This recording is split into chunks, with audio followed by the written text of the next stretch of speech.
the ancient city of Turin, where the Alps cast their shadows across northern Italy, there stands a cathedral that has drawn pilgrims and skeptics alike for centuries. The chapel of the Holy Shroud rises beside the Cathedral of St. John the Baptist, its Baroque dome reaching toward the heavens as if straining to touch something beyond the mortal realm. Within these sacred walls, behind bulletproof glass and layers of protective atmosphere, rests a single piece of linen cloth that has generated more scientific investigation, more heated debate, and more profound wonder than perhaps any other artifact in human history. The cloth itself measures approximately 14 feet in length and 3.5 feet in width. It is yellowed with age, bearing the marks of fire and water damage accumulated across the centuries. But these imperfections fade into insignificance when one considers what appears upon its surface. There, imprinted on the ancient fibers, lies the faint image of a man. He appears to be lying in repose, his hands crossed modestly over his body, his features serene, yet marked by suffering. This is the Shroud of Turin, and his story begins not with certainty, but with questions. Those who believe it to be authentic claim it as the burial cloth of Jesus Christ himself, miraculously imprinted with his image at the moment of resurrection. Those who doubt its origins dismiss it as an elaborate medieval forgery, relic manufactured to satisfy the insatiable appetite for sacred objects that characterized the Middle Ages. Between these two positions lies a vast landscape of scientific inquiry, historical detective work, and mysteries that remain unsolved to this day. To understand the Shroud, one must first understand the profound impact of encountering it directly. Those who have stood before the cloth speak of an experience that transcends mere observation. The image is so faint, so subtle, that it seems to hover at the edge of perception. From a distance, the figure becomes clearer, as if the cloth itself demands contemplation rather than scrutiny. Up close, the image dissolves into an abstract pattern of light and shadow that reveals nothing of its secrets. The man depicted on the shroud appears to have been approximately 5 feet 11 inches tall, a considerable height for the ancient world. His build suggests strength without excess, the body of one accustomed to labor, yet not broken by it. The face bears an expression of profound peace, though careful examination reveals evidence of trauma. Swelling appears around the eyes, and marks consistent with the severe beating pattern the cheeks and brow. For centuries, the shroud was venerated primarily as a matter of faith. Pilgrims traveled great distances to glimpse the cloth during its rare public exhibitions, and the faithful accepted its authenticity without requiring scientific proof. The shroud was a sacred mystery, and mysteries were not meant to be solved, but rather to be contemplated. This ancient attitude would change forever in the spring of 1898. In that year, the shroud was displayed publicly to celebrate the marriage of Crown Prince Victor Emmanuel of Italy. An Italian lawyer and amateur photographer named Secondo Pia requested permission to photograph the relic. Photography was still a relatively new technology, and the idea of capturing the holy image on film represented both a scientific advancement and a devotional act. Permission was granted, and Pia set up his equipment in the cathedral. The conditions were far from ideal.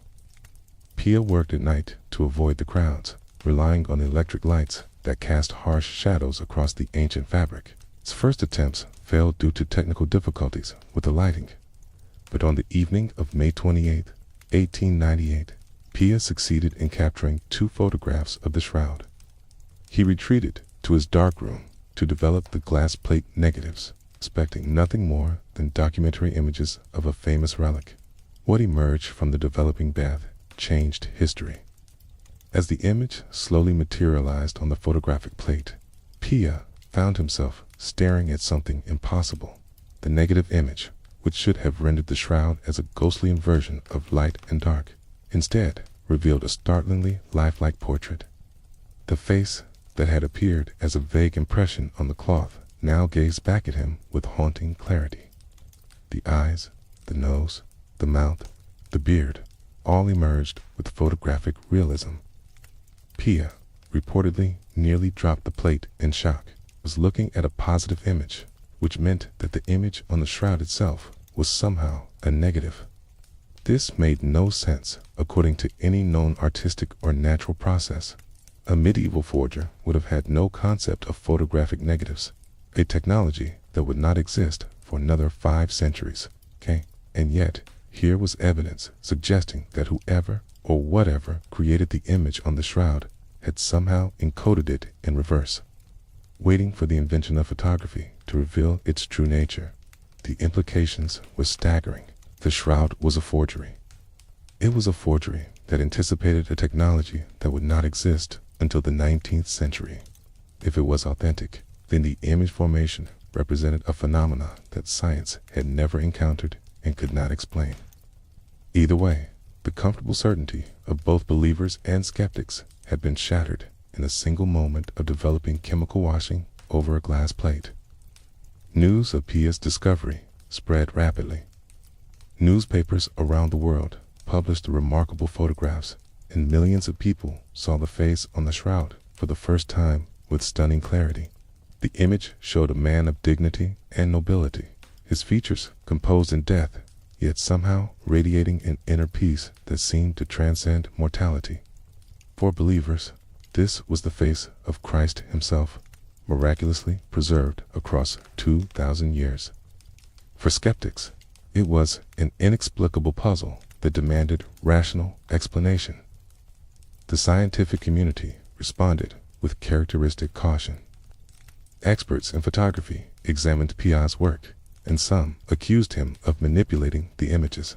Controversy grew so heated that Pia's professional reputation came under attack. He defended himself vigorously, and over time, independent analyses confirmed that his photographs were genuine and unaltered. The negative effect was real, whatever its origin might be. The revelation transformed the shroud from an object of faith into an object of scientific fascination. Researchers from diverse fields began to examine the cloth with the tools of modern inquiry. Historians traced its documented history, searching for clues to its origin. Chemists analyzed the fabric and the mysterious image that adorned it. Medical experts studied the wounds depicted on the figure, comparing them to what was known about Roman crucifixion practices. The shroud had entered a new era. But even as science turned its attention to the cloth, the fundamental mystery remained. The image on the shroud is not a painting. Microscopic examination reveals no brushstrokes, no application of pigments in the traditional sense. The coloration appears to be confined to the topmost fibers of the linen, penetrating only a few micrometers into the material. Whatever process created the image, it was not any technique known to art historians or conservators. The shroud also defies explanation as a scorch or burn mark. The coloration superficially resembles a light singe. The image does not fluoresce under ultraviolet light as scorched linen would. The color is stable and does not dissolve in any solvent tested. It appears to be the result of some accelerated aging process affecting only specific fibers, but the mechanism behind such selective aging remains completely unknown. Perhaps most remarkably, the image contains 3-dimensional information. Researchers at the Jet Propulsion Laboratory subjected photographs of the shroud to analysis using a VP28 image analyzer, a device designed to create relief maps from satellite photographs. When applied to ordinary photographs or paintings, this technology produces only distorted results. But when applied to the shroud image, the VP8 generated a proportionally accurate 3-dimensional representation of a human figure. This discovery suggested that the image somehow encoded distance information, as if it were created by some emanation from a 3-dimensional body. No known artistic technique could produce such an effect. The implications pointed toward some kind of projection phenomenon, though what could have projected the image and how such a projection could have been recorded on ancient linen remained entirely mysterious. The story of the Shroud of Turin is a story without a comfortable conclusion. It is a tale that leads the curious mind through centuries of history, across continents, and into the depths of both faith and scientific inquiry. The cloth has been examined by some of the finest minds of multiple generations, yet it guards its secrets with steadfast silence.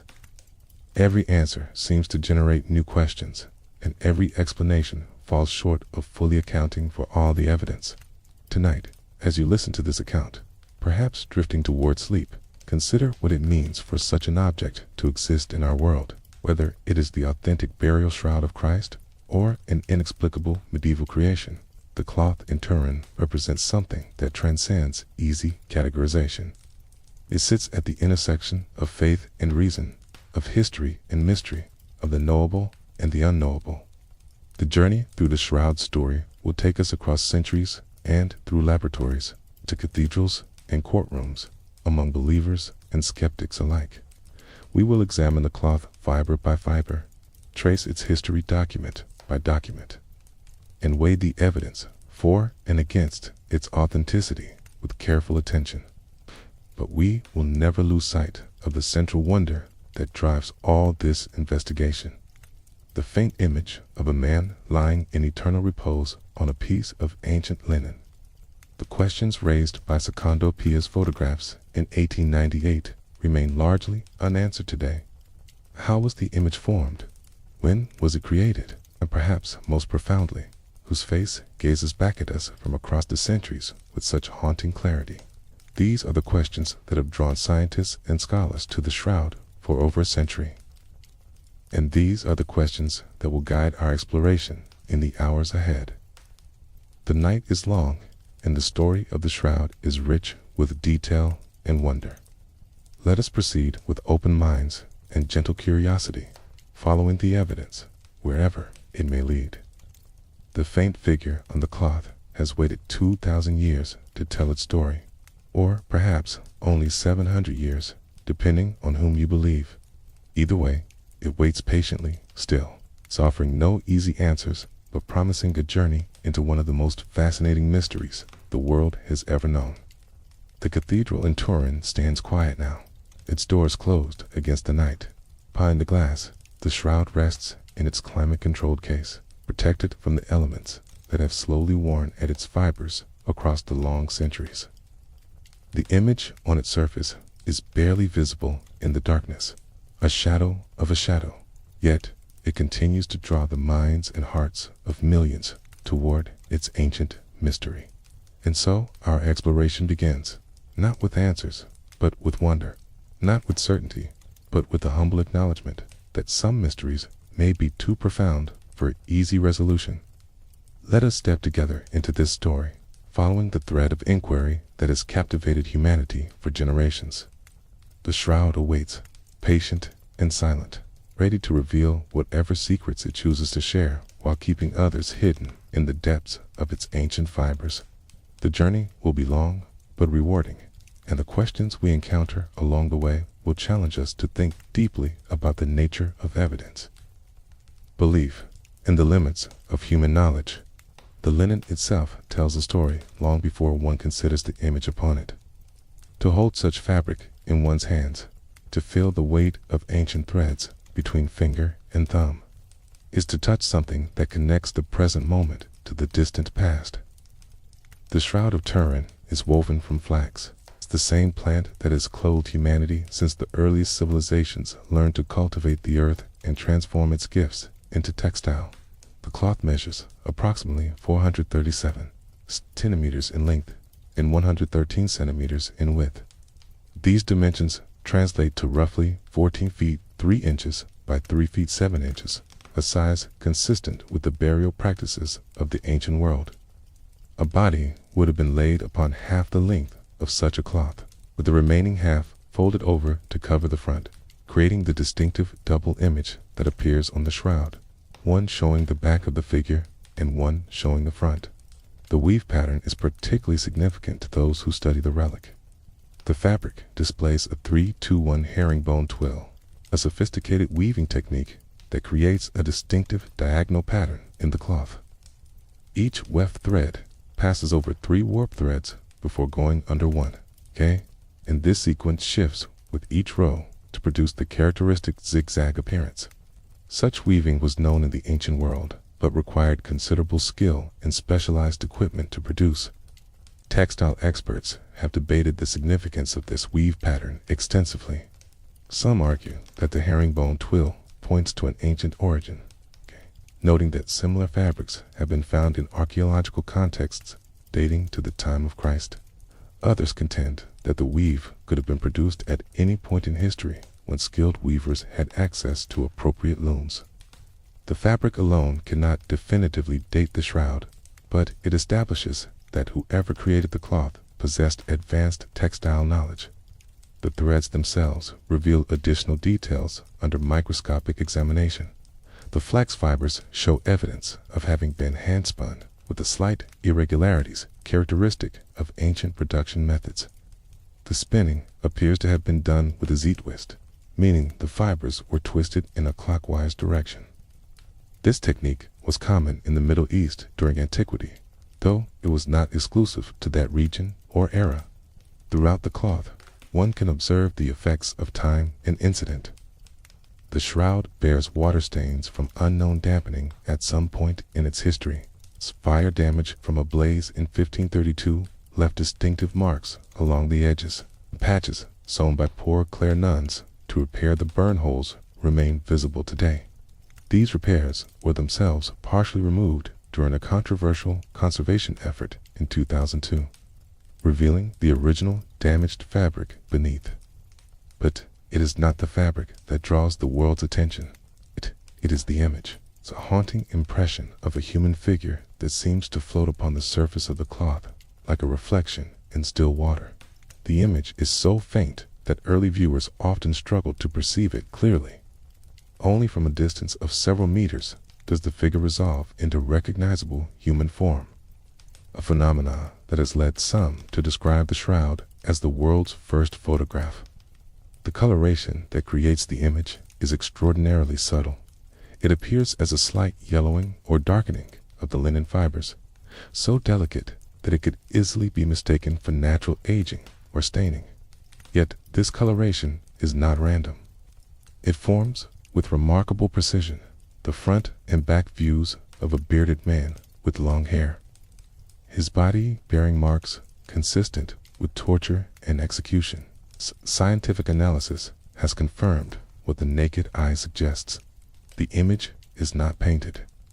Researchers have subjected the cloth to extensive examination using every available technology, and no evidence of applied pigments has been found in the image areas.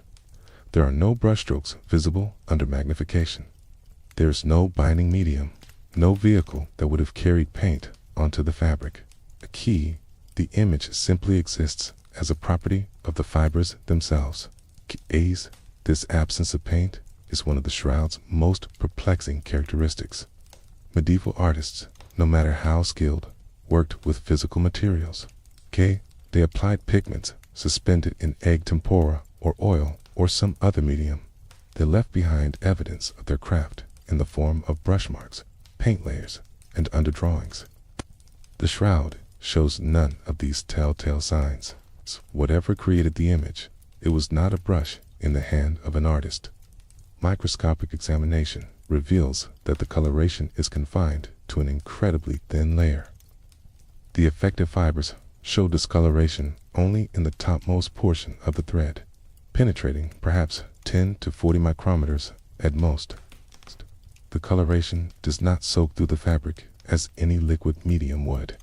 It sits upon the surface like a delicate film, affecting only those fibers that faced whatever created the image.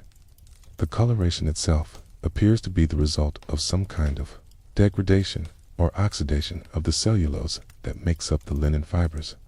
The affected areas show chemical changes consistent with accelerated aging, as if those specific fibers had experienced centuries of deterioration while their neighbors remained relatively pristine. What could have caused such selective aging remains one of the central mysteries of shroud research. Various theories have been proposed to explain this phenomenon. Some researchers suggest a chemical reaction between body decomposition products and the linen, a process known as the Maillard reaction.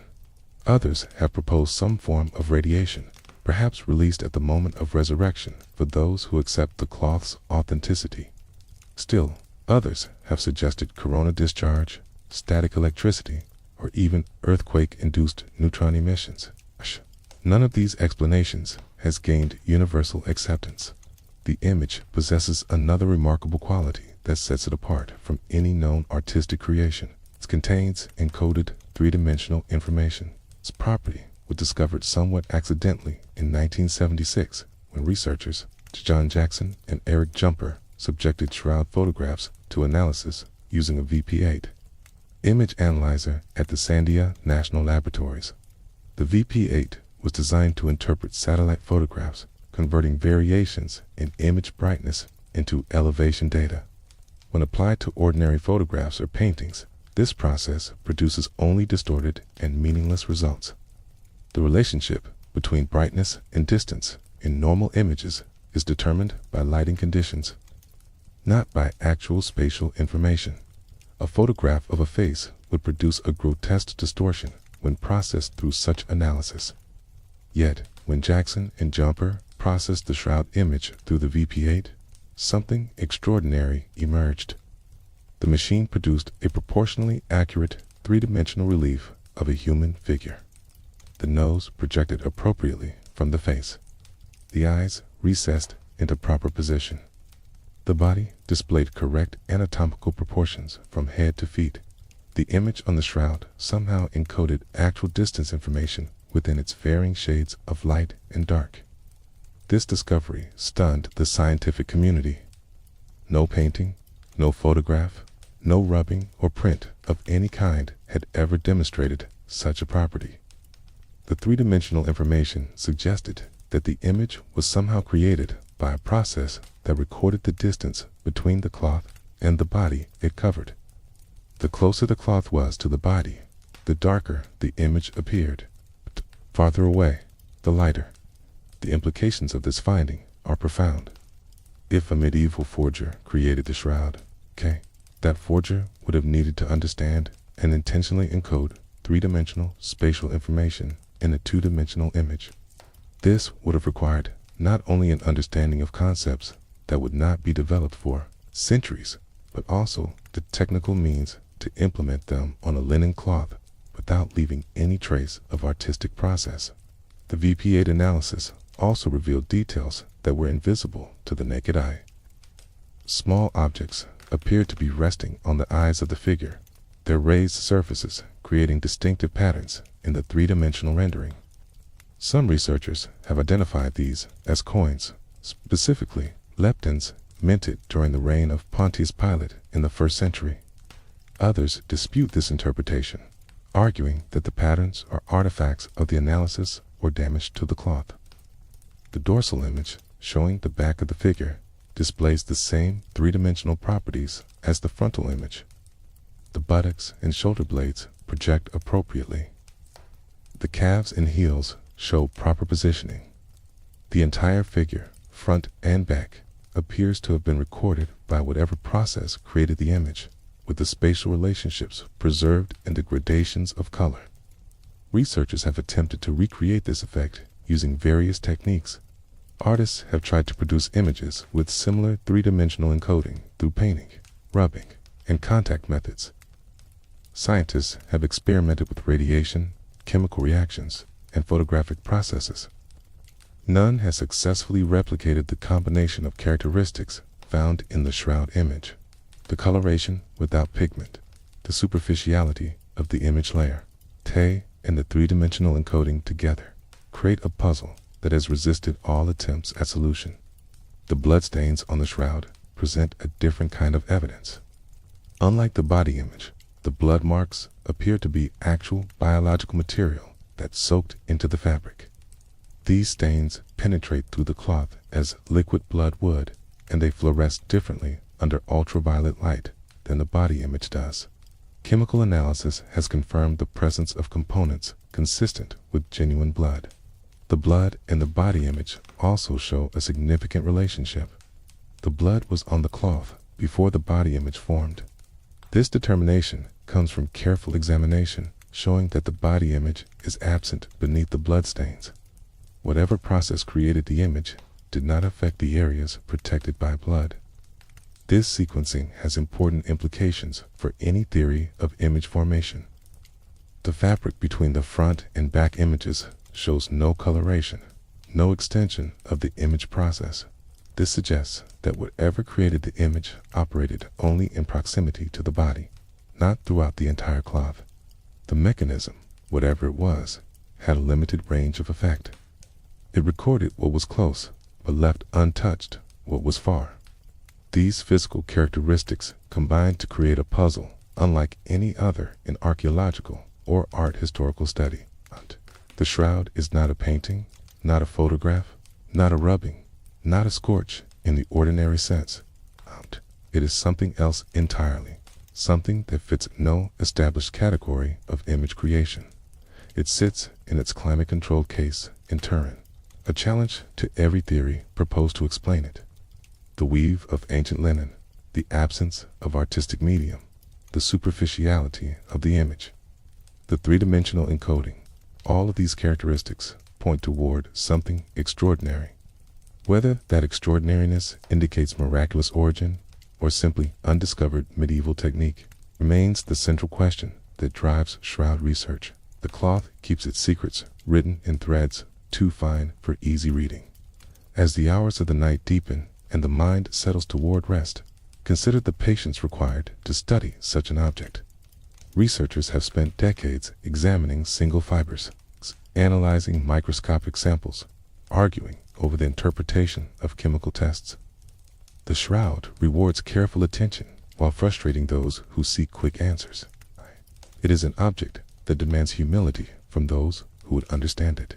The physical shroud, the actual piece of linen resting in Turin, has witnessed centuries of human curiosity directed at its surface. It has been examined by microscopes and spectrometers, photographed in every spectrum of light, sampled and tested and analyzed until it seems there should be nothing left to discover. Yet, the fundamental questions remain open, waiting for some insight that has not yet arrived. The documented history of the Shroud of Turin begins not in the Holy Land, but in the rolling countryside of medieval France. In the year 1354, a modest wooden church in the small village of Liry became the unlikely stage for the first recorded exhibition of what would become Christianity's most studied relic. The circumstances of this appearance raise questions that historians have debated for centuries. Questions about where the cloth came from and how it arrived in the hands of a minor French nobleman. The man at the center of this emergence was Geoffroy de Charny, knight of considerable reputation, who had distinguished himself in the service of the French crown. De Charny was known as one of the most valiant warriors of his age, celebrated for his courage and his adherence to the chivalric code. He had been captured by the English during the 100 Years' War and had endured imprisonment before his ransom was paid. His honor was beyond question among his contemporaries. Geoffroy founded a collegiate church at Liry and installed within it a cloth bearing the image of a crucified man. The records do not reveal how de Charny acquired this remarkable object. He never claimed publicly to possess the actual burial shroud of Christ, though the implications were clear enough to those who came to view it. The knight maintained a studied silence about the relic's origins, a silence that has never been satisfactorily broken. The exhibitions at Liry drew pilgrims from the surrounding regions. Word spread of the miraculous image, and the faithful traveled to witness what many believed to be a genuine relic of the Passion. The local bishop, Henry de Poitiers, viewed these gatherings with suspicion. He launched an investigation into the cloth's authenticity and the circumstances of its display, though the results of this inquiry have been lost to time.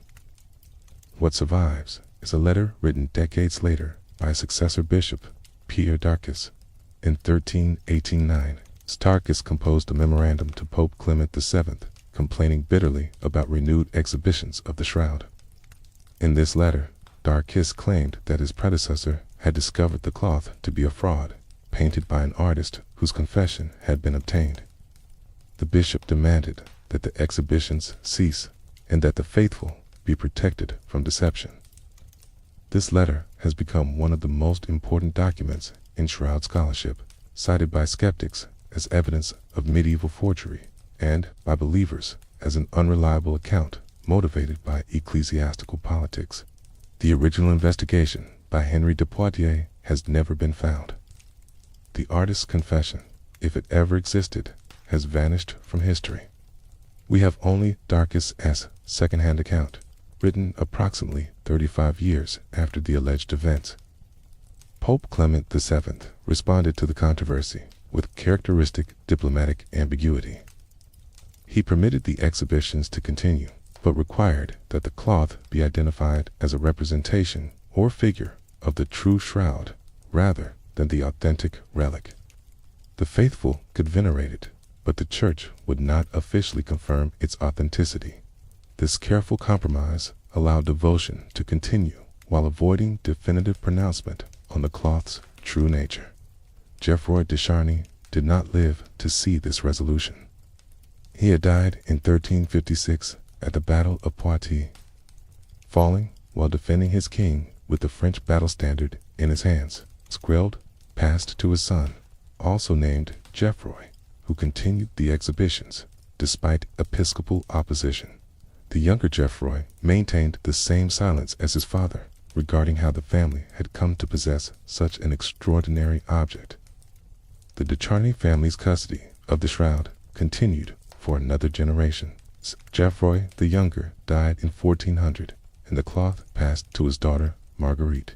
She proved to be a more active custodian than her predecessors, traveling with the shroud and displaying it in various locations throughout France and what is now Belgium.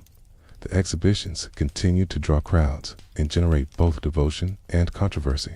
Marguerite de Charny's stewardship ended in 1453 when she transferred the shroud to the House of Savoy. The circumstances of this transfer have been interpreted differently by different historians. Some describe it as a gift made out of piety, entrusting the relic to a noble family capable of providing proper care and veneration. Others characterize it as a sale, noting that Marguerite received a castle and other valuable considerations in exchange. The Savoys were among the most powerful ruling families in Europe, controlling territories that straddled the Alps between France and Italy. They possessed the resources and the devotion to maintain the shroud in a manner befitting its claimed significance. Duke Louis of Savoy and his wife Anne de Lusignan received the cloth and installed it in their chapel at Chambéry, the capital of the Savoyard state. Under Savoyard custody, the shroud's prominence grew considerably. The family constructed a special chapel to house the relic, the Sainte-Chapelle at Chambéry, completed in 1467.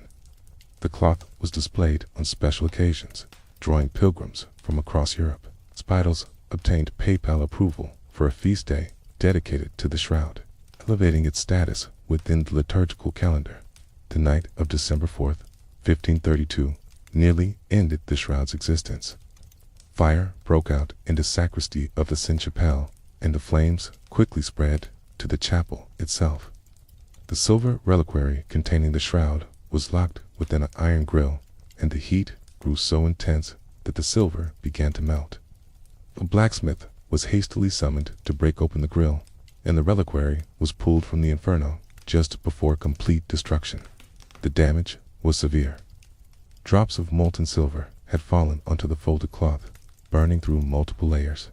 When the shroud was unfolded, symmetrical burn marks appeared along both sides as a result of the cloth's folded configuration. Water used to extinguish the flames left additional staining. The relic that had survived centuries appeared grievously wounded. Poor Clare nuns of Chambéry undertook repairs in 1534. Working with great care, they patched the burn holes with pieces of altar cloth and reinforced the damaged areas with a backing cloth of Holland linen. These repairs, while necessary for the shroud's preservation, would later become subjects of scientific controversy. The patches in backing cloth remained in place for nearly 5 centuries. The Sauves eventually relocated their capital from Chambéry to Turin, and in 1578, the shroud made its final journey across the Alps. The official reason for the move was to shorten the pilgrimage route for Cardinal Charles Borromeo, the Archbishop of Milan, who had vowed to venerate the relic. The cardinal was aging and in poor health, and the journey to Chambéry would have been arduous.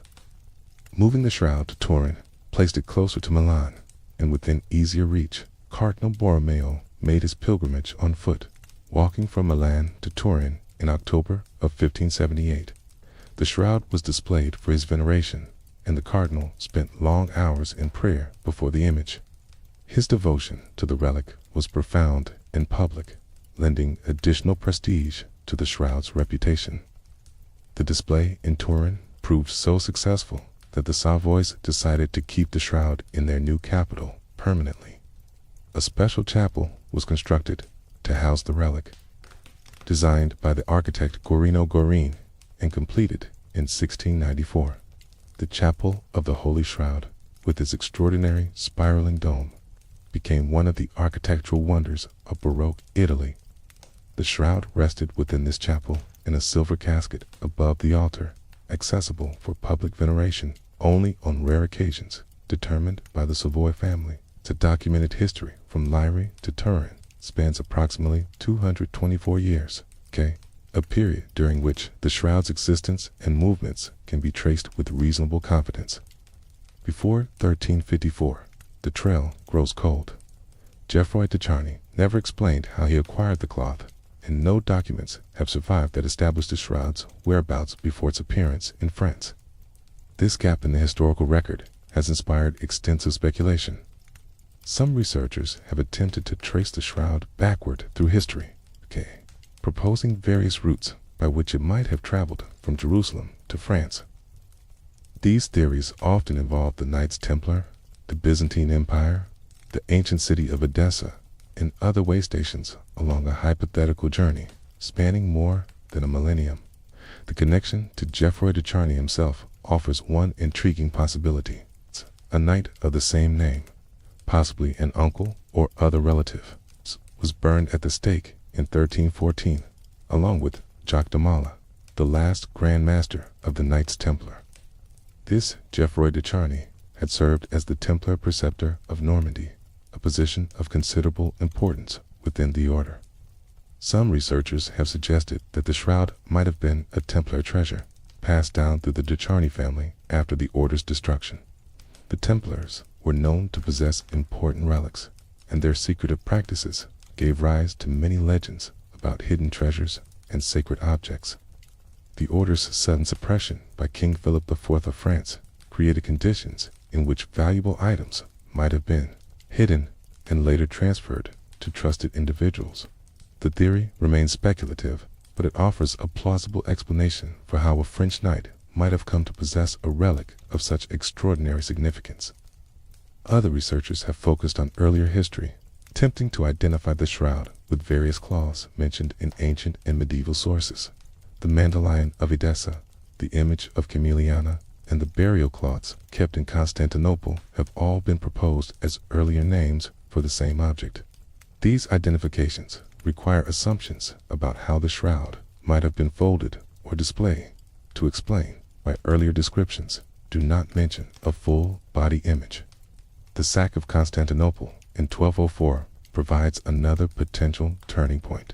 Crusaders from Western Europe captured and looted the Byzantine capital, carrying off enormous quantities of treasure and relics. A French knight named Robert de Clary later wrote that among the marvels of Constantinople was a church with a Sadoin, or burial cloth, of Christ was displayed each Friday with the figure of Christ visible upon it.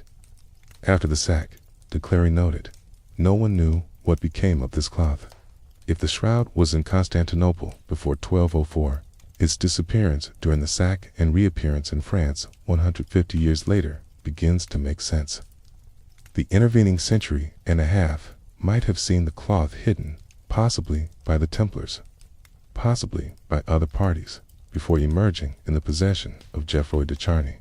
This reconstruction is not proven, but it connects the documented French history to a plausible earlier existence in the Byzantine world. The journey from Lyri to Turin transformed the shroud from a questionable relic displayed by a minor noble family into one of the most venerated objects in Christendom. The Savoy's patronage provided resources for elaborate display and preservation. Their royal status lent credibility to claims of authenticity. By the time photography revealed the hidden negative image in 1898, the shroud had already accumulated centuries of devotional significance. Tonight, as sleep approaches, consider how objects accumulate meaning through their passage across time. The shroud that rests in Turin has been handled by knights and kings, nuns and noblewomen. It has survived fire and war, controversy and doubt. Its documented history spans 6.5 centuries, and its claimed history reaches back 2,000 years. Each generation has added another layer to the mystery, another chapter to a story that refuses to end. The image on the shroud tells a story of suffering across the faint figure. Darker marks appear that speak not of mysterious image formation, but of violence inflicted upon living flesh. These are the bloodstains, and their testimony has drawn the attention of forensic scientists and medical professionals who have examined them with the same rigor applied to evidence in criminal investigations. What they have found paints a picture of torture and execution consistent with ancient accounts of Roman crucifixion. The blood on the shroud differs fundamentally from the body image in its physical properties. While the image appears as a superficial discoloration affecting only the topmost fibers, the bloodstains penetrate into the fabric as liquid would. The stains soak through multiple layers of thread, following the natural pathways that blood would take when absorbed by cloth. Under ultraviolet light, the blood fluoresces differently than the body image, confirming that two distinct substances or processes are responsible for the two types of marking. Chemical analysis conducted by multiple research teams has identified the stains as genuine blood. The presence of hemoglobin, albumin, and other blood proteins has been confirmed through immunological testing. Spectroscopic analysis has detected porphyrins, the molecular structures responsible for blood's red color. The stains are not paint simulating blood. They are blood itself, or at least they possess all the chemical characteristics of blood that testing can identify. The blood type has been determined through careful analysis as A, B, a relatively rare type found in only about 3 to 4% of the global population. Interestingly, this same blood type has been reported on several other relics claimed to be associated with Christ, including the Sudarium of Oviedo. Whether this consistency supports authenticity or suggests coordinated forgery depends largely on one's initial assumptions about the relics in question. The distribution of bloodstains across the body reveals a specific pattern of injury. Streams of blood flow from the scalp in multiple directions, creating a distinctive pattern that encircles the head. These flows are consistent with wounds caused by sharp objects puncturing the skin of the scalp, exactly as would result from a crown or cap of thorns pressed onto the head. The blood follows the natural pathways determined by gravity and the anatomy of the face.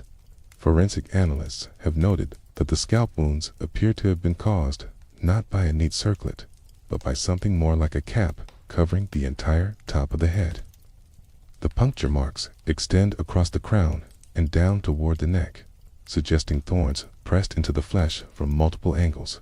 This pattern aligns more closely with ancient depictions of a cap of thorns than with the later artistic convention of a simple ring or crown. The face bears evidence of severe trauma beyond the puncture wounds. Swelling appears around the right eye and cheek, consistent with blows delivered to the face. The nose may have been broken, judging from asymmetries visible in the image. These injuries align with the biblical account of Christ being struck by guards during his trial and mocking, though such beatings were common treatment for condemned prisoners regardless of the specific case. Moving down the body, the back shows perhaps the most extensive evidence of violence. Across the shoulders, back, and legs appear numerous marks consistent with flagellation. These wounds number in the dozens, perhaps over 100, and they display a distinctive dumbbell shape that has been connected to a specific Roman instrument of punishment known as the flagrum. The flat ground was a whip with multiple leather thongs, each tipped with small weights of lead or bone. When swung against the body, these weighted tips would strike the flesh and tear it upon withdrawal. The resulting wounds would be neither simple cuts nor round impacts, but elongated marks with pronounced damage at each end where the weights bit into the skin. The marks on the shroud matched this expected pattern with remarkable precision. Dr. Pierre Barbet, a French surgeon who studied the shroud extensively in the mid-20th century, conducted detailed analysis of the wound patterns. His work, published in a book titled A Doctor at Calvary, examined the medical evidence with clinical precision. Barbet brought his surgical experience to bear on questions of how the wounds were inflicted and what they revealed about the manner of death depicted on the cloth. Barbet was particularly interested in the wounds of the hands and feet. The image shows blood flowing from the wrist area rather than from the palms, a detail that contradicts centuries of artistic convention. Medieval and Renaissance artists consistently depicted Christ nailed through the palms of his hands, reflecting the common understanding of crucifixion wounds. This shroud shows something different. Anatomical studies reveal why this difference matters. The palms of the hands cannot support the weight of a crucified body. The flesh would tear through between the fingers, and the victim would fall from the cross. The wrists, however, contain a small gap between the carpal bones known as the space of distant. A nail driven through this space would pass between the bones and encounter sufficient structural resistance to support body weight. Barbet conducted experiments on cadavers to test this theory. He found that a nail driven through the space of distant would also damage the median nerve, causing the thumb to draw sharply inward toward the palm. Examining the shroud image, he noted that the thumbs are not visible on either hand. The figure appears to have all fingers visible, but no thumbs, exactly as would result from median nerve damage caused by nailing through the wrists. This anatomical detail would have been unknown to a medieval forger. The understanding of nerve pathways and their effects on muscle contraction belongs to modern medical science. A 14th century artist creating a fraudulent relic would have followed the artistic conventions of the time, showing wounds in the palms. The deviation from convention, combined with its anatomical accuracy, presents a puzzle for those who argue the shroud is a medieval creation. The blood flows from the wrist wounds tell their own story. Two distinct angles of flow are visible, suggesting that the body shifted position on the cross. This is consistent with what is known about crucifixion mechanics. The victim would alternate between sagging down to relieve the arms and pushing up to relieve the chest and facilitate breathing. Each position would cause blood to flow at a different angle, creating exactly the pattern visible on the shroud. The feet present similar evidence. A single wound appears, suggesting that one foot was placed over the other and a single nail driven through both. Blood flows from this wound at angles consistent with the body's position on a vertical cross. The placement of the wound allows for the pushing motion that would have been necessary for breathing, supporting the anatomical plausibility of the image.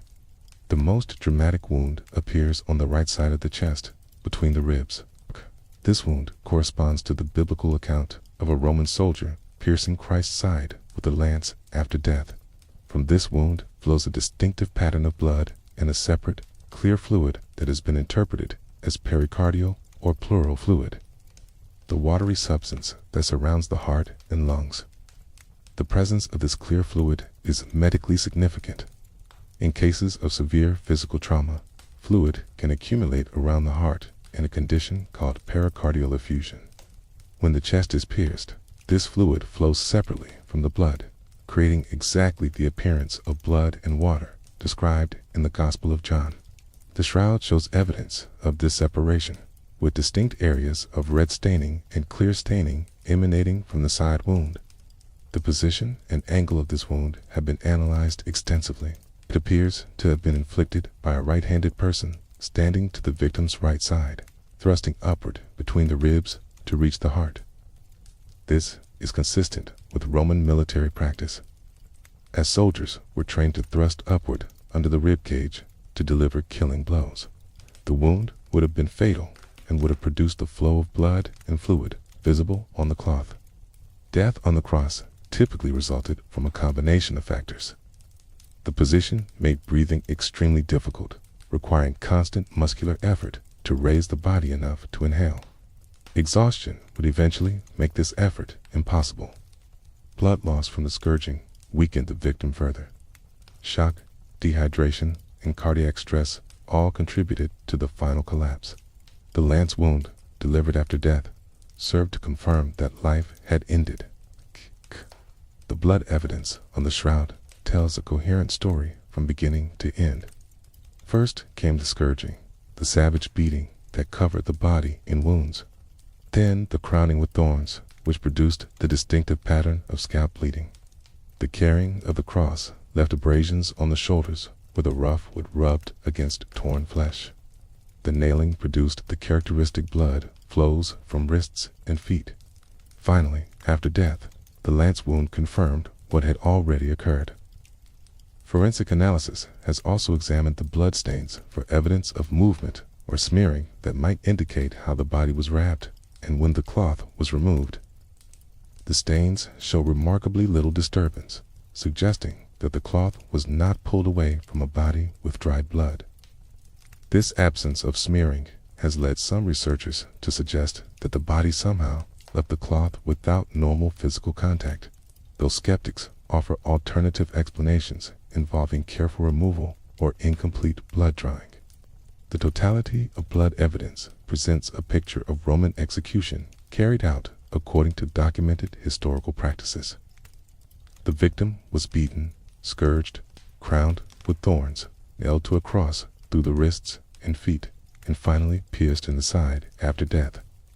Each element of this sequence left its mark in blood upon the cloth, and each mark has been found to be anatomically and forensically plausible. Whether this evidence proves authenticity or merely demonstrates sophisticated forgery remains a matter of interpretation. A medieval forger would have needed detailed knowledge of crucifixion mechanics, Roman military equipment, and human anatomy to create such accurate wound patterns. Such knowledge was not widely available in the 14th century. Though it is possible that some individuals possessed information gleaned from examination of actual crucifixion victims or from ancient texts. The blood speaks silently from the cloth, testifying to violence inflicted upon a human body. It speaks of suffering and death, of torture methodically applied and wounds carefully recorded. Whatever one believes about the shroud's ultimate origin, the blood evidence commands respect for its consistency and detail. It tells a story that resonates across centuries with the accounts of Roman execution preserved in historical sources. As the night deepens and the body relaxes toward sleep, consider the strange intimacy of blood on cloth. This evidence of another's suffering has been preserved, intentionally or accidentally, across hundreds or thousands of years. The stains that fascinate modern forensic scientists were once the vital fluid of a living person whose last hours were spent in agony. The shroud, whatever its origin, bears witness to human cruelty and human suffering in its most permanent form. The scientific investigation of the Shroud of Turin reached its most controversial moment in the autumn of 1988. After years of negotiations, planning, and debate within both scientific and religious communities, the Vatican authorized a definitive test that many believed would finally settle the question of the cloth's age. Radiocarbon dating, the same technique that had revolutionized archaeology by allowing precise dating of organic materials, would be applied to the most famous relic in Christendom. The principle behind radiocarbon dating is elegantly simple. All living things absorb carbon from their environment, including a small proportion of the radioactive isotope carbon-14. When an organism dies, it stops absorbing new carbon, and the carbon-14 already present begins to decay at a known rate. By measuring how much carbon-14 remains in a sample, scientists can calculate how long ago the organism died. For linen made from flax plants, this means determining when the flax was harvested. The technique had been refined considerably since its development by Willard Libby in the 1940s. Early radiocarbon dating required large samples and produced results with significant margins of error. By the 1980s, accelerator mass spectrometry had transformed the field, allowing accurate dating from tiny samples. A few threads of linen would be sufficient to determine the age of the shroud with reasonable precision. The Vatican's decision to permit the testing came after prolonged deliberation. The Church had long been cautious about subjecting sacred relics to scientific examination, concerned both about potential damage to irreplaceable objects and about the implications of unfavorable results. But pressure from the scientific community and from believers who welcomed rigorous investigation eventually prevailed. The test would proceed. 3 laboratories were selected to conduct independent analyses: the University of Arizona in Tucson, the Federal Institute of Technology in Zurich, and the University of Oxford in England. Each possessed the expertise and equipment necessary for the delicate work. The use of 3 separate facilities would provide cross-verification of results and guard against the possibility of error at any single laboratory. On the morning of April 21st, 1988, a small group gathered in the Cathedral of Turin for the sample cutting. Cardinal Anastasio Balestrero, the Archbishop of Turin and official custodian of the shroud, presided over the ceremony. Scientists, church officials, and witnesses watched as Professor Giovanni Riggi cut a small strip from one corner of the cloth using specially cleaned scissors. The sample was taken from an area near the edge of the shroud, in a region that had been previously sampled in 1973 by Professor Gilbert Rise of the Ghent Institute of Textile Technology. This location, which would become known as the Rise Corner, was chosen to minimize damage to the main image area.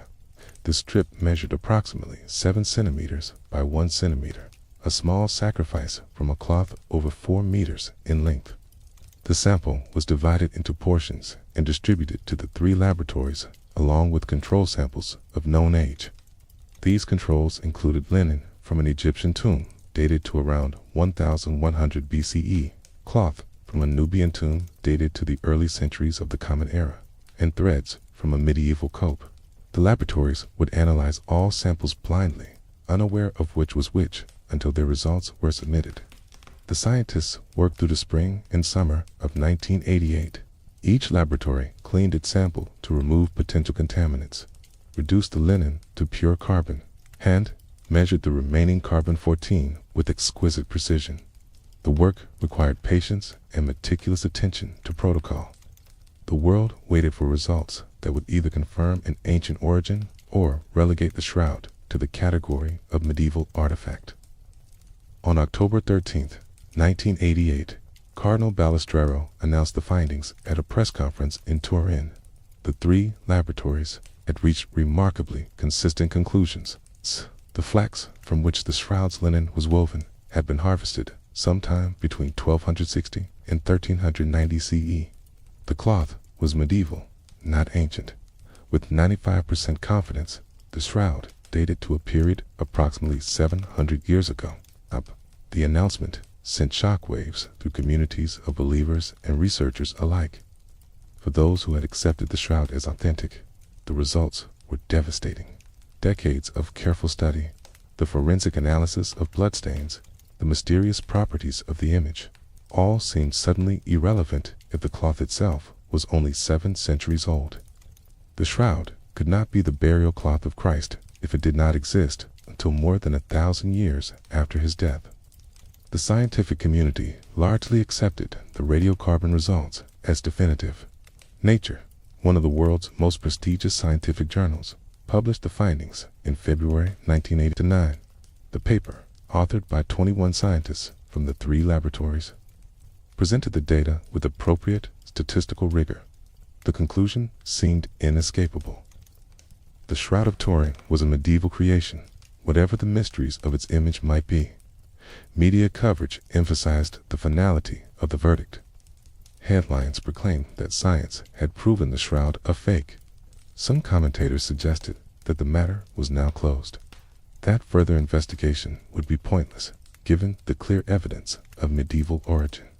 The radiocarbon dating appeared to have accomplished what centuries of debate could not, providing an objective answer to a question that had divided scholars and believers for generations. But the story did not end there.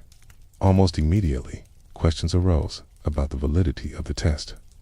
Some of these questions came from those with obvious motives to reject unfavorable results, but others came from scientists with no particular stake in the shroud's authenticity, who simply noted irregularities in the testing protocol.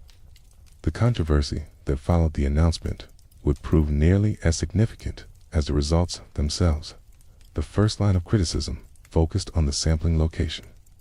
The rise corner from which both the 1973 and 1988 samples were taken occupied a unique position on the shroud.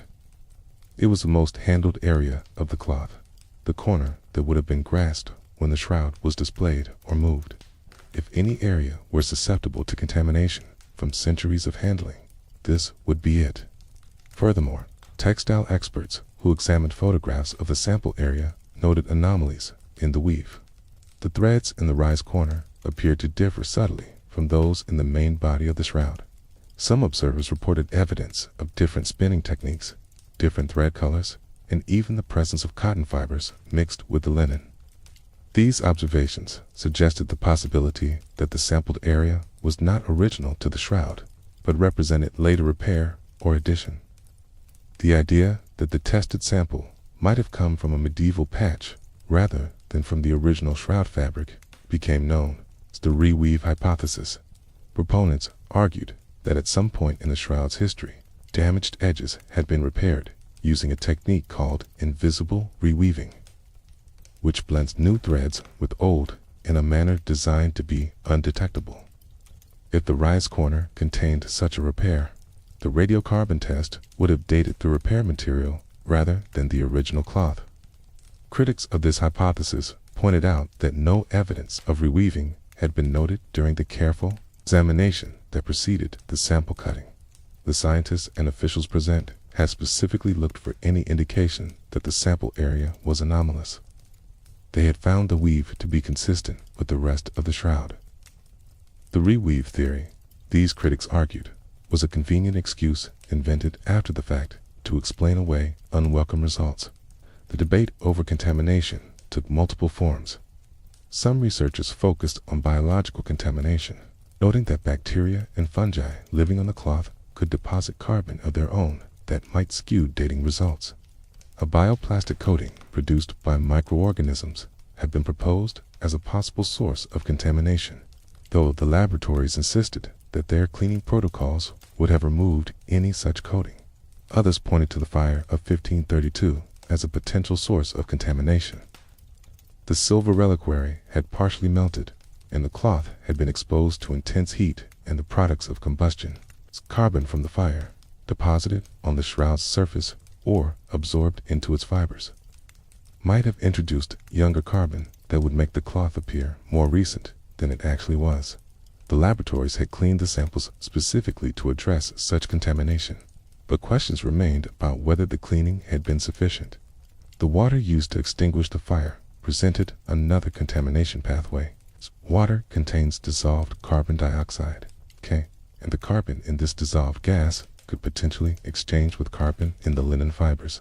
If such exchange occurred, it would introduce carbon from the 16th century into the fabric, skewing the date toward the medieval period. K. The laboratories maintained that their protocols addressed this possibility, but skeptics were not satisfied. Statistical analysis of the results also drew criticism. While the three laboratories had reached similar conclusions, their specific measurements showed more variation than would be expected from samples of identical age. Some statisticians argue that this variation suggested the samples were not homogeneous, that the material tested might have contained threads of different ages. If medieval repair threads were mixed with ancient original threads, the results would reflect an average age between the two. The British Museum, which had coordinated the testing, defended the results against all these criticisms. The laboratories had followed accepted protocols. The sample had been carefully examined before cutting. The cleaning procedures were appropriate and thorough. The statistical variation was within acceptable limits. The conclusion stood. The shroud was medieval. Yet doubt had been planted, and it would grow in the years that followed. Researchers continued to investigate the rise corner, finding additional evidence that the sample area might not be representative of the whole cloth. The Vatican, while accepting the radiocarbon results, never officially declared the shroud a forgery. The Church's position remained that the cloth was a valid object of veneration, regardless of its precise age, an image that inspired faith, whether or not it touched the body of Christ. The 1988 radiocarbon dating became a watershed moment in shroud studies, but not in the way its proponents had anticipated. Rather than closing the case, it opened new avenues of controversy. The debate shifted from whether the shroud was authentic to whether the test itself was valid. Scientists who had expected a simple answer found themselves drawn into an increasingly complex argument about sampling, contamination, and the limits of their own methods. For believers, the radiocarbon results presented a challenge that required response. Some accepted the medieval date and found ways to maintain devotion to the shroud as a sacred image, if not a true relic. Others rejected the results entirely, arguing that flaws in the testing invalidated the conclusions. Still others adopted a wait-and-see attitude, hoping that future testing with improved methods would clarify the situation. The controversy continues to this day. Calls for new radiocarbon testing have been made repeatedly, with proposals for sampling from multiple locations on the shroud to ensure representative results. The Church has thus far declined to authorize additional testing, perhaps wary of the divisions that the 1988 results created. The single test remains the only radiocarbon data available, its conclusions accepted by some and rejected by others. As sleep approaches and the mind drifts toward rest, consider how scientific certainty can dissolve into renewed questioning. The radiocarbon dating was supposed to provide a definitive answer, yet it produced only more debate. The shroud, like so many mysteries, refuses to yield its secrets to any single test or technique. It demands comprehensive examination, patience, and humility before its ancient riddles. The numbers announced in that Turin press conference hang in the air still, challenging those who would believe in an ancient origin, while failing to satisfy those who seek complete understanding of the cloth's mysteries. 1262-1390. Medieval, not ancient. Yet the questions multiply rather than diminish, and the investigation continues across decades and continents, seeking answers that remain stubbornly elusive. The radiocarbon verdict of 1988 did not silence those who questioned the shroud's medieval origin. Instead, it galvanized a generation of researchers determined to examine every aspect of the testing process, searching for explanations of how an apparently ancient cloth could have yielded a medieval date.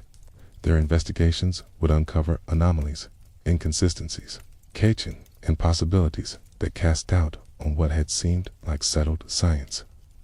Among the most persistent critics was Raymond Rogers, a chemist who had participated in the 1978 Shroud of Turin research project.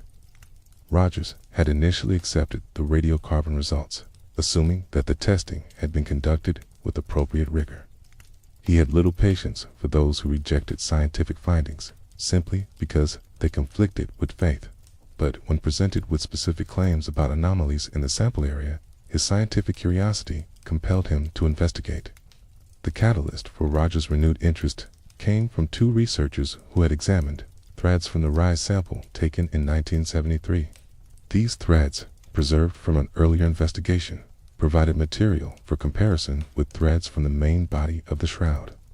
The researchers claimed to have found significant differences between the rise corner threads and threads from elsewhere on the cloth. Differences that suggested the sample area was not representative of the whole. Rogers obtained samples from both locations and subjected them to chemical analysis. What he found surprised him. The threads from the rise corner contained cotton fibers interspersed with the linen, while threads from the main body of the shroud were pure linen. The rise corner threads also showed evidence of a gum coating containing a dye, materials that were absent from the main shroud fabric. These differences indicated that something unusual had occurred in the area from which the radiocarbon sample had been taken. Further chemical testing revealed even more striking distinctions.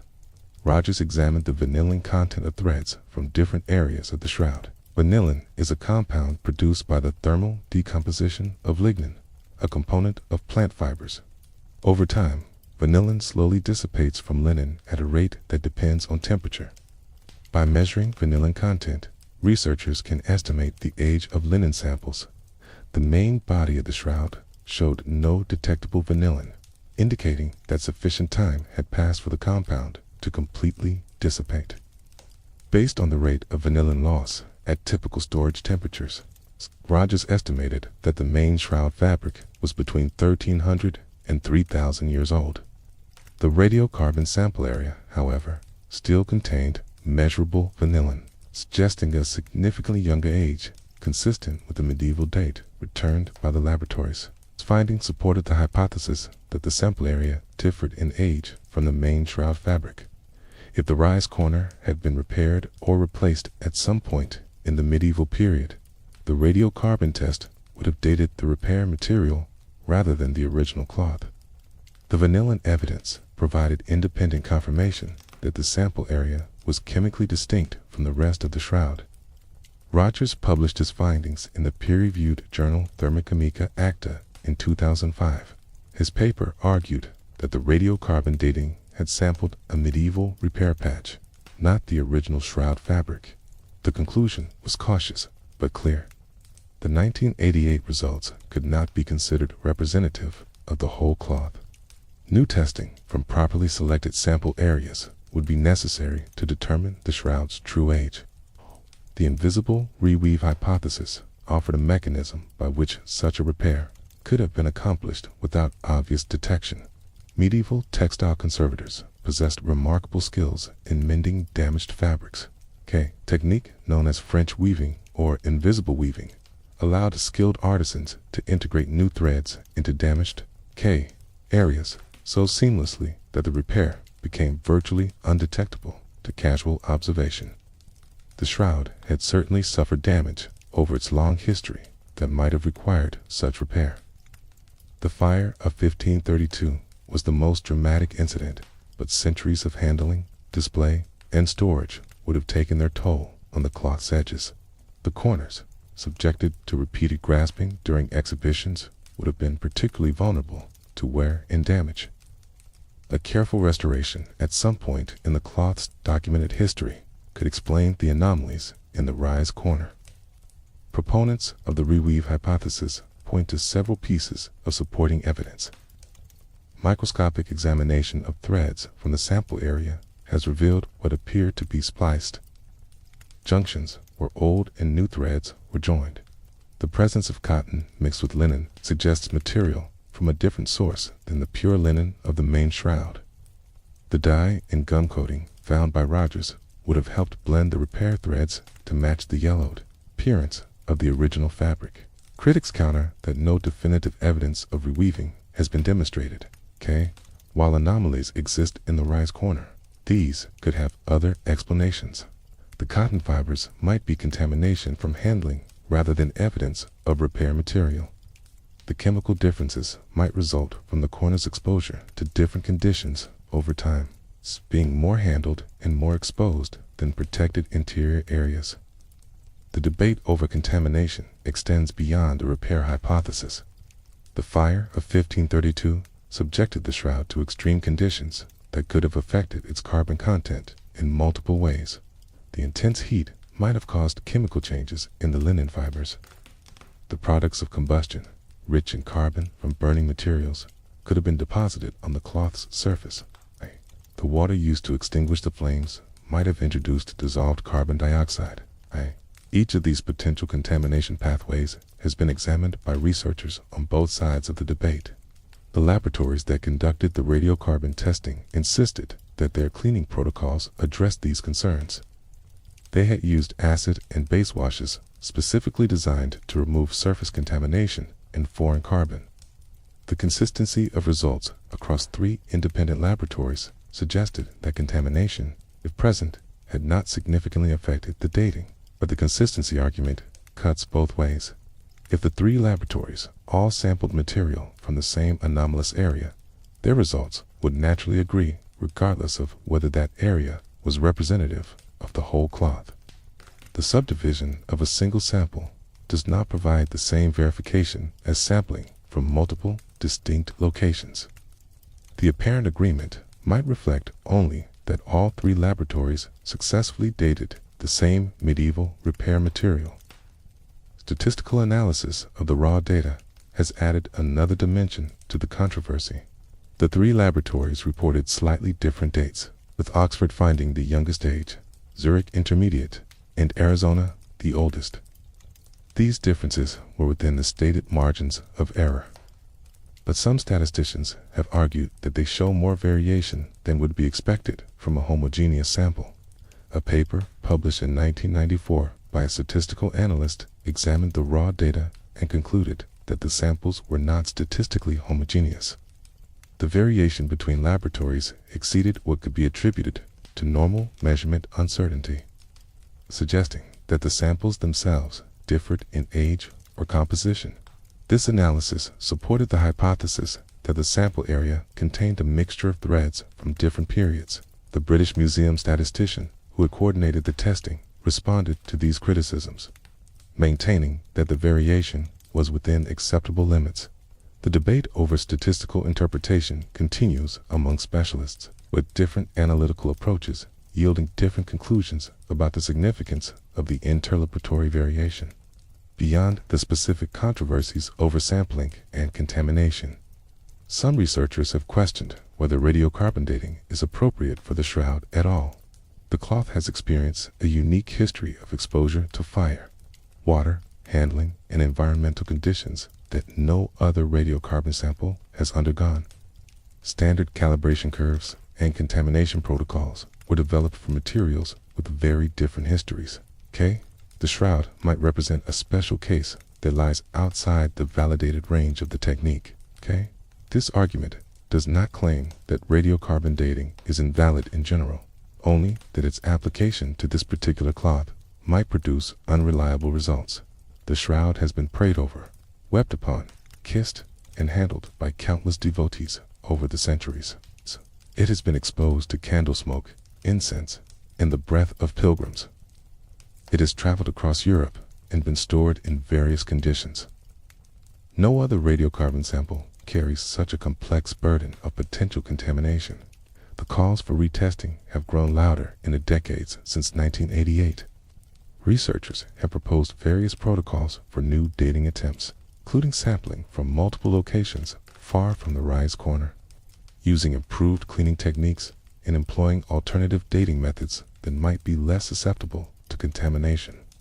The technology of radiocarbon dating has itself advanced significantly since the original testing, allowing for greater precision and smaller sample requirements. The Vatican has thus far declined to authorize new radiocarbon testing. The Church's position remains that the shroud is a valid object of devotion regardless of its precise age, and that further testing might simply generate additional controversy without providing definitive answers. Some church officials have expressed concern that the shroud has already suffered enough damage from sampling and that further removal of material cannot be justified. This reluctance frustrates researchers who believe that properly conducted testing could resolve the dating controversy once and for all. They argue that advances in technique and a better understanding of the shroud's condition would allow new testing to avoid the problems that plagued the 1988 effort. A carefully designed protocol, sampling from multiple locations, and employing multiple dating methods could provide the comprehensive data needed to establish the cloth's true age.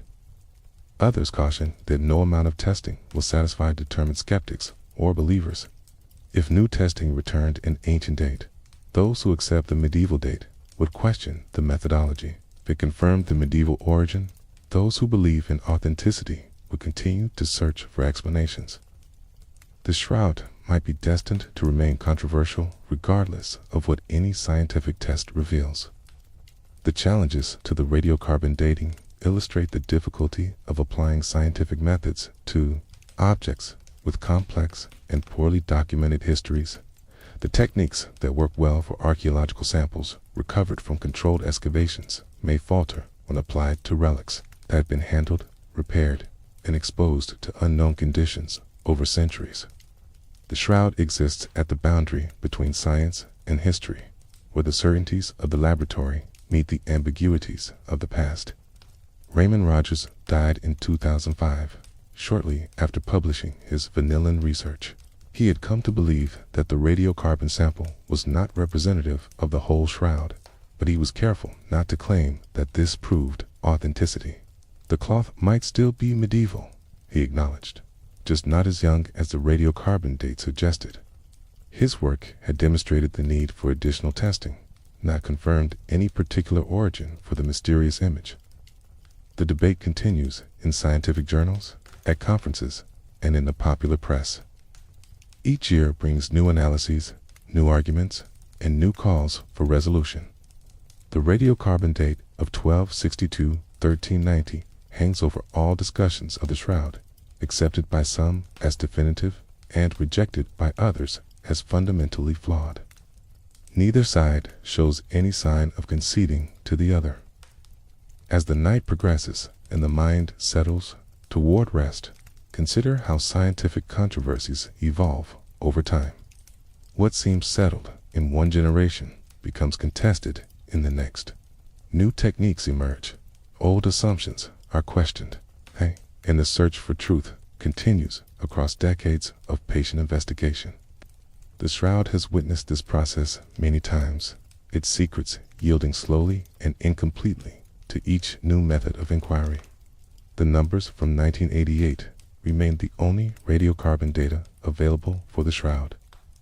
They stand as both answer and question, providing a date that might be accurate or might be the result of sampling error. Until new testing is conducted, if it ever is, the debate will continue. The cloth in Turin keeps its age as it keeps its other secrets, offering hints but never final revelation, inviting investigation but resisting definitive conclusion. The image on the shroud presents a challenge that has occupied some of the finest scientific minds for over a century. How was it made? This question, seemingly simple, has proven extraordinarily difficult to answer. Every proposed explanation falls short in some crucial respect, unable to account for all the characteristics that make the shroud image unique among human artifacts. The search for the mechanism of image formation has become one of the most fascinating detective stories in the history of science. The simplest explanation would be that an artist painted the image using conventional techniques. Medieval Europe produced countless religious images, and skilled artists could achieve remarkable effects with the materials available to them. If the shroud is indeed a 14th century creation, as the radiocarbon dating suggests, then it emerged during a period of sophisticated artistic achievement. The great cathedrals were rising across Europe. The artists were mastering techniques of representation that would flower into the Renaissance. Yet the shroud image defies classification as a painting. Microscopic examination reveals no evidence of brushstrokes, no layering of pigments, no binding medium that would have carried color onto the fabric. The coloration exists only in the topmost fibers of the linen, penetrating mere micrometers into the material. No paint application technique known to art historians could produce such a superficial effect. The image appears to be a property of the fibers themselves, rather than something applied to their surface. Walter Macron, a respected microscopist who examined samples from the shroud, argued that he had found evidence of iron oxide and vermilion pigments on the cloth. He proposed that a medieval artist had created the image using a dilute wash of iron earth pigments, perhaps applied with a technique that left no visible brushstrokes. Macron's findings were published in peer-reviewed journals and gained significant attention as a potential solution to the image mystery. However, other researchers who examined the same samples reached different conclusions. The Shroud of Turin research project, which conducted extensive testing in 1978, found that iron oxide was present on the shroud but distributed uniformly across the cloth rather than concentrated in the image areas. This distribution suggested contamination from handling and storage rather than deliberate artistic application. The project concluded that the image was not painted, directly contradicting McCrone's interpretation. The debate between McCrone and the Sturp researchers illustrated the difficulty of reaching consensus on shroud evidence. Both sides examined the same material and applied rigorous scientific methods, yet they arrived at opposing conclusions. The shroud seemed to generate disagreement even among experts who shared a commitment to objective analysis. This pattern would repeat itself across decades of investigation. The image is not a painting. Perhaps it is some form of scorch or burn mark. The coloration does superficially resemble a light singe, the kind of discoloration that occurs when linen is exposed to heat without actually catching fire. The fire of 1532 demonstrated that the shroud could be scorched, leaving dark marks where the folded cloth was burned by molten silver. Could the body image have been created by a similar thermal process? Experiments with heated statues and bas-reliefs have produced images on linen that bear some resemblance to the shroud. When a heated three-dimensional form is wrapped in cloth, the areas of contact become scorched, while areas farther from the heat source remain lighter. This process could theoretically encode the kind of distance information that the VP8 analyzer detected in the shroud image. Some researchers have proposed that a medieval forger used a heated statue to create the image. The scorch hypothesis faces several serious objections. Scorched linen fluoresces under ultraviolet light in a distinctive manner. Yet, the shroud image does not display this fluorescence. The burn marks from the 1532 fire fluoresce strongly, providing a control comparison that demonstrates the image is chemically different from known scorches. Furthermore, contact scorching from a three-dimensional form produces distortion as the cloth wraps around curved surfaces. Yet, the shroud image shows no such distortion. The proportions remain accurate as if projected onto a flat surface. The Maillard reaction offers another chemical pathway for image formation. This reaction, named after the French chemist who first described it, occurs when amino acids react with reducing sugars under appropriate conditions of heat and humidity. The products of this reaction include colored compounds that could potentially discolor linen fibers. For body wrapped in linen released amines during decomposition. These chemicals might react with carbohydrates in the fabric to produce a visible image. Raymond Rogers, the chemist whose vanillin research challenged the radiocarbon dating, was a proponent of the Maillard reaction hypothesis. He argued that a body prepared for burial with oils and spices, as described in the Gospel accounts, would release volatile amines as decomposition began. These gases would diffuse upward from the body to the cloth, reacting with impurities in the linen to produce the image. The intensity of coloration would depend on the concentration of amines, which would be greatest close to the body and diminish with distance. The Maillard hypothesis explains some features of the shroud image, but struggles with others.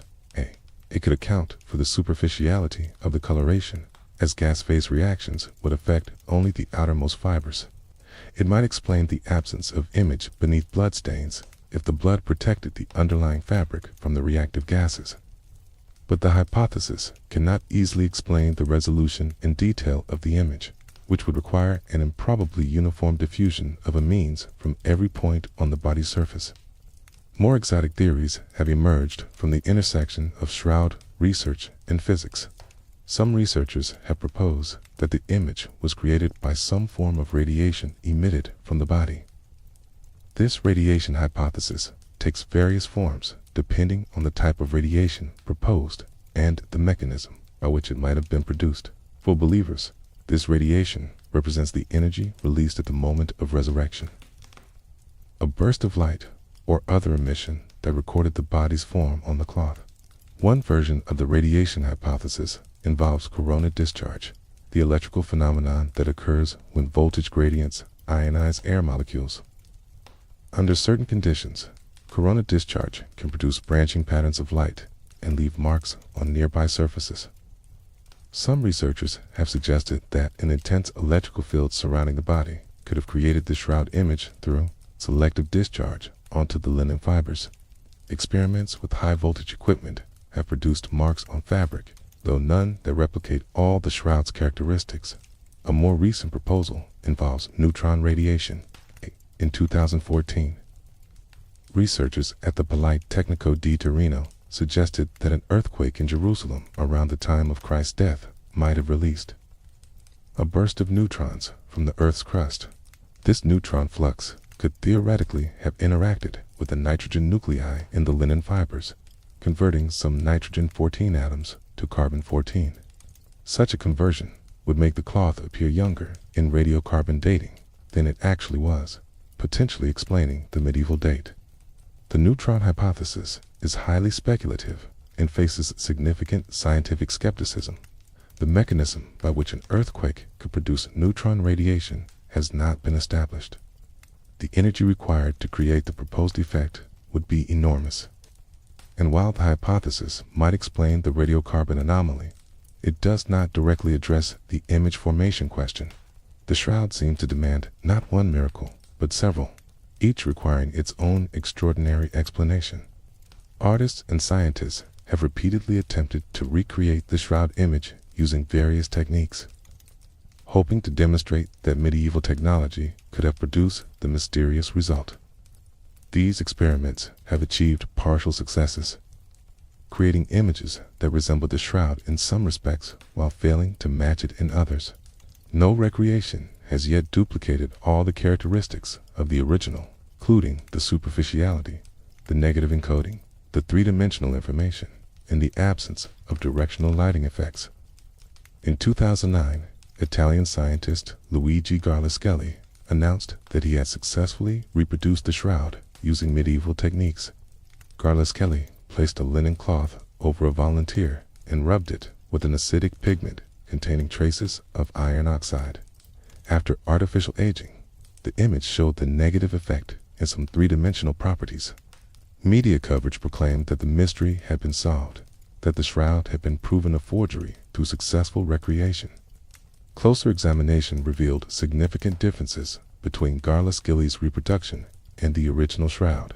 The recreation showed pigment on the fibers rather than fiber degradation. The three-dimensional information, while present, was less accurate than in the original. The image lacked the resolution and detail visible on the Turin cloth. Garlaschelli had produced something shroud-like, but not shroud-identical. The fundamental mystery remained unsolved.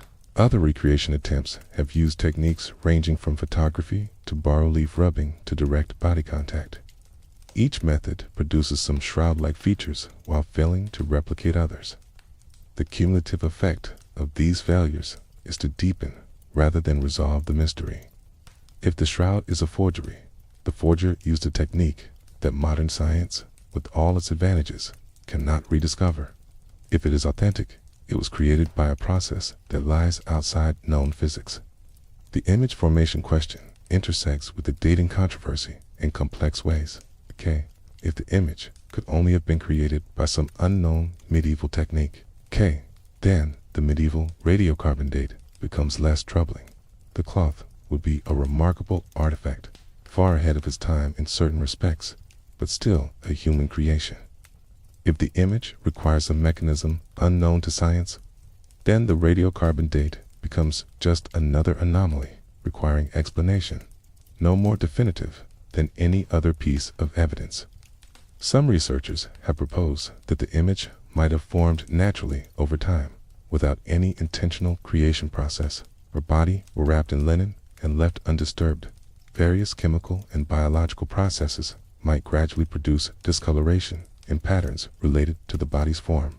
This slow formation hypothesis could potentially explain features that instantaneous creation cannot. Tate raises his own questions about why such images are not found on other burial cloths. The variety of proposed explanations reflects the genuine difficulty of the image formation problem. K. Each theory has its advocates and its critics. K. Each explains some features while struggling with others. A scientific community has not reached consensus because the evidence does not clearly point to any single explanation. The shroud image remains sui generis, a category unto itself with no known parallels or precedents. Perhaps the most honest assessment is that we do not know how the image was formed.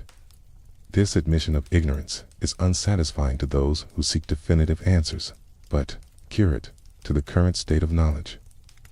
The shroud presents a puzzle that has not been solved despite decades of investigation by qualified researchers using sophisticated equipment. Future discoveries may provide the key that unlocks the mystery, or the image may remain unexplained indefinitely. The failure to explain the image does not prove supernatural origin, but neither does it support confident claims of forgery. An unexplained phenomenon is simply unexplained, not necessarily miraculous. Science regularly encounters phenomena that resist immediate explanation, and patience often yields eventual understanding. The shroud may eventually surrender its secrets to some technique or insight not yet developed. As the mind drifts towards sleep, consider the nature of mystery itself. Some questions have answers waiting to be discovered. Others may have no answers accessible to human inquiry. The shroud image occupies an uncertain position between these categories, challenging investigators to determine which type of question they are facing. The challenge has not been met, and the image continues to resist classification. The linen in Turin holds its secret close, revealing only that the image exists without explaining how it came to be.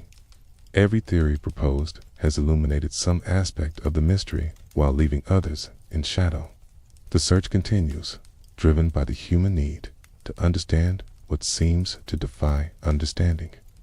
The image waits, patient and silent, neither confirming nor denying any of the explanations offered for its existence.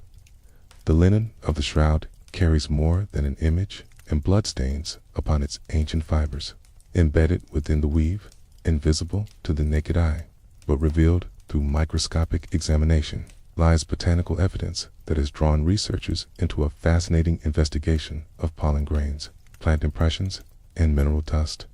This evidence speaks not of how the image was formed, but of where the cloth has been, offering geographical clues that trace a journey across continents and centuries. The story of pollen analysis on the shroud begins with Max Frey, a Swiss criminologist and botanist who gained access to the cloth in 1973. Frey was an expert in forensic botany, having developed techniques for using pollen to establish the provenance of objects in criminal investigations. He recognized that the shroud's surface would have collected pollen from the plants in its environment over time, creating a record of the places it had been. Using adhesive tape pressed gently against the cloth's surface, Frey collected samples from multiple locations on the shroud. He then examined these samples under high magnification, identifying and cataloging the pollen grains trapped on the tape. The work required extraordinary patience and expertise, as pollen grains are tiny structures that can only be distinguished by subtle variations in their shape, surface texture, and size. Frey's initial findings were remarkable. Among the dozens of pollen types he identified, many came from plant species that do not grow in Europe. These included plants native to the eastern Mediterranean region, the Anatolian steppes of Turkey, and the area around Jerusalem. If Frey's identifications were accurate, the shroud had spent significant time in these regions, accumulating pollen that remained trapped in its fibers even after its arrival in France and Italy. It's particularly significant were pollen grains from plants that grow only in the immediate vicinity of Jerusalem. Frey identified pollen from species such as Gundelia tournefortii, a thistle-like plant found in the rocky hillsides around the city. He also found pollen from Zygophyllum domosum, a desert shrub that grows in the Jordan Valley and the area around the Dead Sea.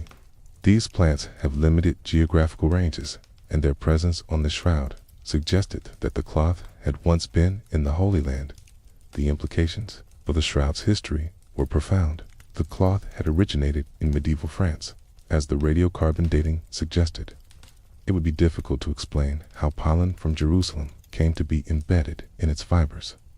Medieval forgers would have had no reason and likely no means to contaminate their creation with botanical material from distant regions. The pollen evidence seemed to support an origin in the Middle East and a journey westward over time. Fry continued his research over the following years, eventually identifying pollen from 58 different plant species on the shroud. He categorized these into geographical groups corresponding to different stages in what he believed was the cloth's historical journey. The largest group came from the eastern Mediterranean, consistent with an origin in the region of ancient Palestine. Other groups corresponded to Turkey, France, and Italy, tracing the documented journey from Constantinople through France to Turin. The scientific community received Fry's work with a mixture of interest and skepticism. Pollen identification is a specialized discipline. And the small size and degraded condition of ancient pollen grains makes accurate identification challenging. Critics questioned whether Fry had correctly identified all the species he claimed to have found. Some suggested that his expectations about the shroud's history might have influenced his identifications, a form of unconscious bias that can affect even careful researchers. Fry died in 1983. Before he could fully publish his findings or respond to criticism. His sample tapes passed to other researchers who continued the analysis. The results of subsequent examinations have been mixed. Some analysts have confirmed the presence of Middle Eastern pollen types on the shroud. Others have questioned specific identifications or suggested that contamination during Fry's sampling process might have introduced extraneous material. A team of researchers, including Avanom Danin, a botanist at the Hebrew University of Jerusalem, conducted extensive analysis of both the pollen evidence and apparent plant images on the shroud. Danin and his colleagues claimed to identify impressions of flowers and plants pressed against the cloth, in addition to the pollen grains collected by Fry. These impressions, if genuine, would represent direct contact between the shroud and specific botanical specimens. Among the plants Danin claimed to identify was Chrysanthemum coronarium, the crown daisy, a flower that blooms in spring in the Jerusalem area. He also reported finding impressions of Zygophyllum, Domosum, and other species consistent with the flora of the region. The presence of spring flowers would be consistent with the traditional timing of the crucifixion during the Passover season, which falls in early spring. Danin's most intriguing claim involved Gundalia tournefortii, the thorny plant that Fry had identified through pollen analysis.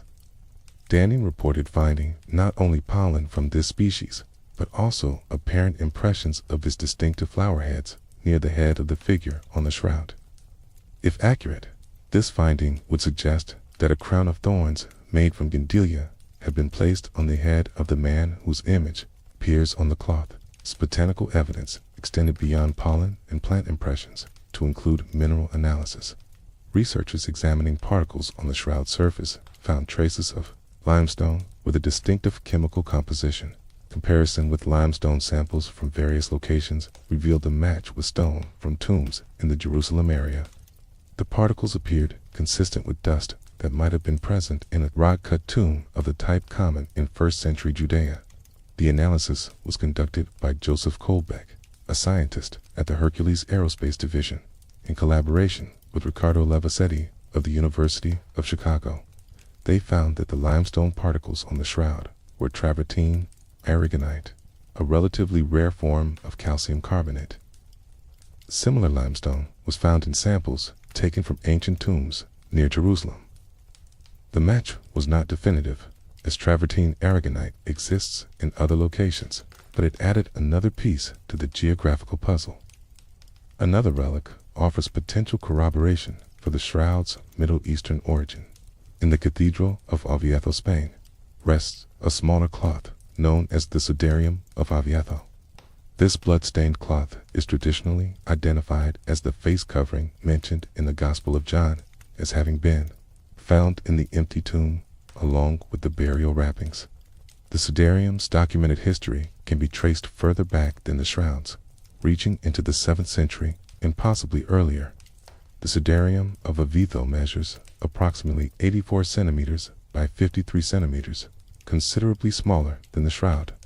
It does not bear a visible image, but its surface is marked with complex blood stains. Researchers have analyzed these stains extensively, comparing them to the blood evidence on the shroud in search of connections between the two cloths. The blood type on the sudarium has been identified as AB, the same relatively rare type found on the Shroud of Turin. This correspondence is significant, but not conclusive, as the same blood type would be expected if both cloths had touched the same individual. However, the match provides one point of consistency between the two relics. More compelling is the analysis of stain patterns on the sudarium. Researchers have mapped the blood flows and determined that they are consistent with the cloth having been placed over the face of a man who died in an upright position, such as crucifixion, and whose face was then covered while the body remained vertical for some time before being laid down. The patterns show evidence of the body being tilted at various angles, possibly corresponding to removal from a cross and transport to a burial site. When the stain patterns on the sudarium are compared to the facial image and bloodstains on the shroud, remarkable correspondences emerge. The blood flows on both cloths align with each other, suggesting that they covered the same face at different points in the burial process. The dimensions of the facial features implied by the stains are consistent between the two cloths. Both are authentic. They appear to have wrapped the same individual. Pollen analysis has also been conducted on the sudarium, with results that parallel the shroud findings. Researchers have identified pollen from plants native to the Jerusalem area, including several of the same species found on the shroud.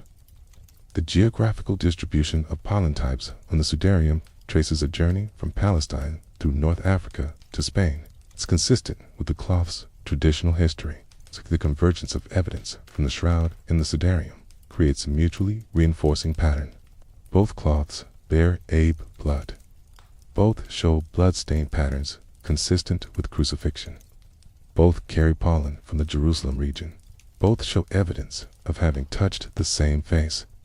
If one or both is a forgery, the forger or forgers would have needed to coordinate their efforts across centuries and continents to achieve such consistency. Critics of the botanical evidence raise several objections. Pollen identification at the species level is notoriously difficult, and misidentifications can occur even among experts. The samples collected by Fry may have been contaminated during collection, handling, or storage. The plant impressions reported by Danine are subtle and subject to interpretation, with some researchers unable to confirm his identifications.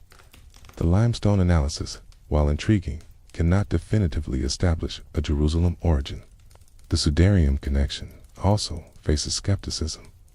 The cloth's early history is poorly documented, and some scholars question whether it can be traced as far back as claimed. The bloodstain comparisons involve subjective interpretation of complex patterns, some matching blood type, while consistent with a common origin. This could also result from coincidence or deliberate matching by medieval forgers. Despite these objections, the botanical and mineral evidence represents a significant body of data that the radiocarbon dating cannot easily explain. If the shroud was created in medieval France, how did pollen from Jerusalem become embedded in its fibers?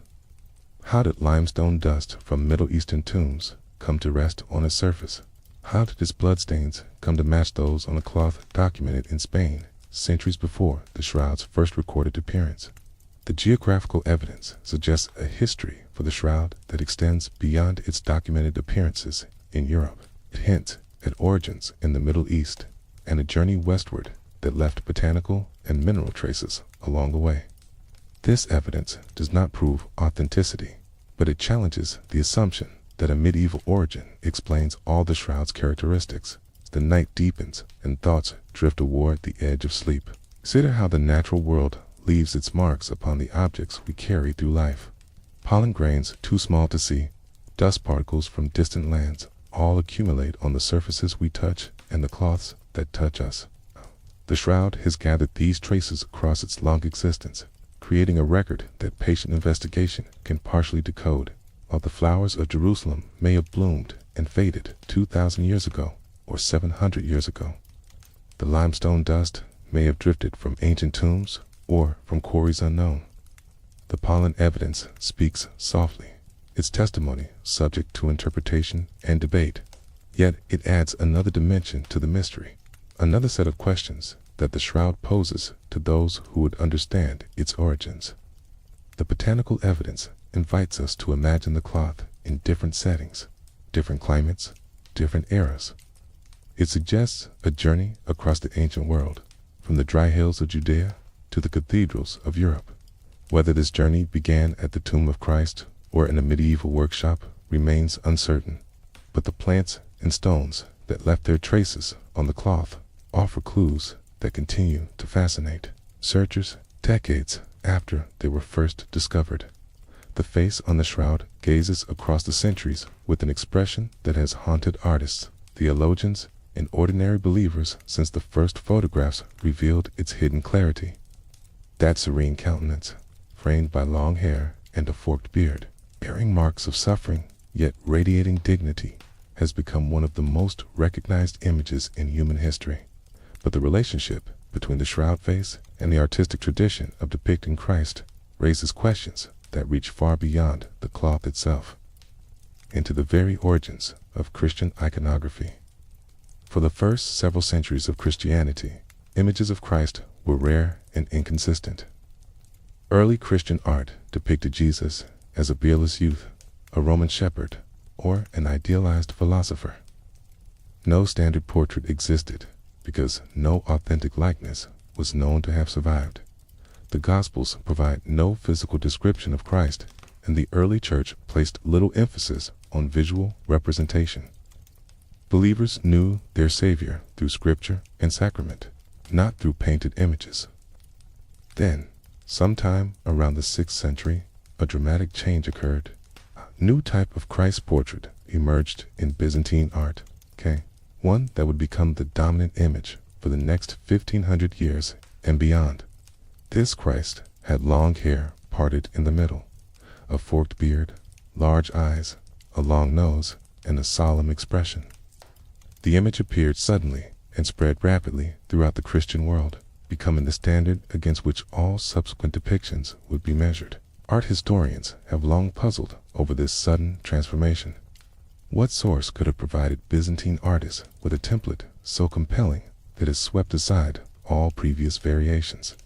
The traditional explanation points to the legend of King Abgar of Edessa and a miraculous image of Christ sent to him during Jesus' lifetime. This image, known as the Mandalion, was said to be a true likeness impressed upon cloth, either by Christ himself or through miraculous means. The historical Mandalion was a cloth relic venerated in the city of Edessa, in what is now southeastern Turkey, from at least the 6th century onward. Ancient sources describe it as bearing the image of Christ's face, created without human hands. The cloth was kept in Edessa until 944, when it was transferred to Constantinople with great ceremony.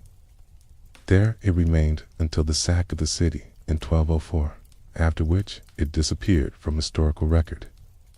Some researchers have proposed that the Mandalion and the Shroud of Turin are the same object. According to this theory, the shroud was folded so that only the face was visible, quoting the appearance of a portrait on cloth rather than a full-body burial image.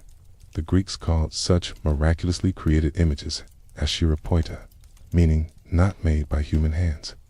The folded shroud, displayed as the Mandalion, could have been a source for the standardized Christ portrait that emerged in Byzantine art. This identification faces several challenges. The Mandalion was consistently described as bearing only the image of Christ's face, not a full body.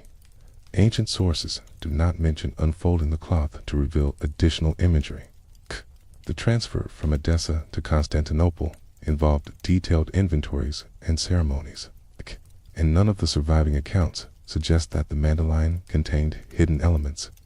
The theory requires assuming that the cloth's true nature was concealed for centuries, revealed only when it emerged in France as the full-length shroud.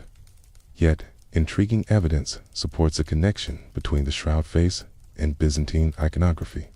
In 1939, a French biologist named Paul Vignon published research identifying specific peculiarities shared between the shroud face and Byzantine portraits of Christ. These features, which became known as the Vignon markings, include unusual details that appear on both the shroud and in artistic representations dating back to the 6th century. Among the Vignon markings is a distinctive transverse streak across the forehead, visible on the shroud and reproduced in numerous Byzantine icons in mosaics. Another is a raised right eyebrow, an asymmetry present on the shroud face and copied faithfully by artists who may not have understood its origin.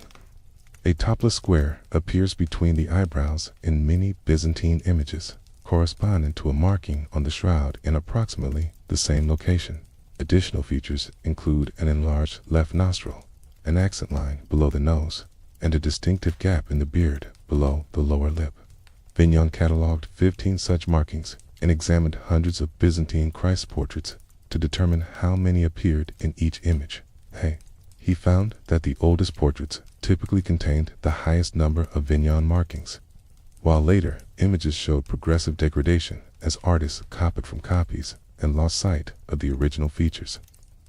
This pattern suggested that a single source image had influenced the entire tradition, with the shroud face being the most likely candidate for that source.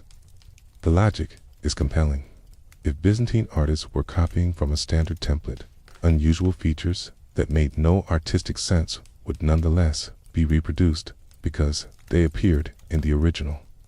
The transverse streak across the forehead serves no aesthetic purpose, yet it appears repeatedly in early icons. The topless square between the eyebrows is an oddity that an artist would be unlikely to invent but might copy from a source image without understanding its meaning. These peculiarities argue for a common original rather than independent artistic development. The Christ's Pantocrator mosaic in the Church of the Dormition at Daphne, Greece, created around 1000, provides a striking example of the correspondence. This image displays virtually all the Vignon markings in their expected positions. The face gazes out with the same serene solemnity visible on the shroud, framed by the same configuration of hair and beard. The resemblance is close enough to suggest direct descent from a common source.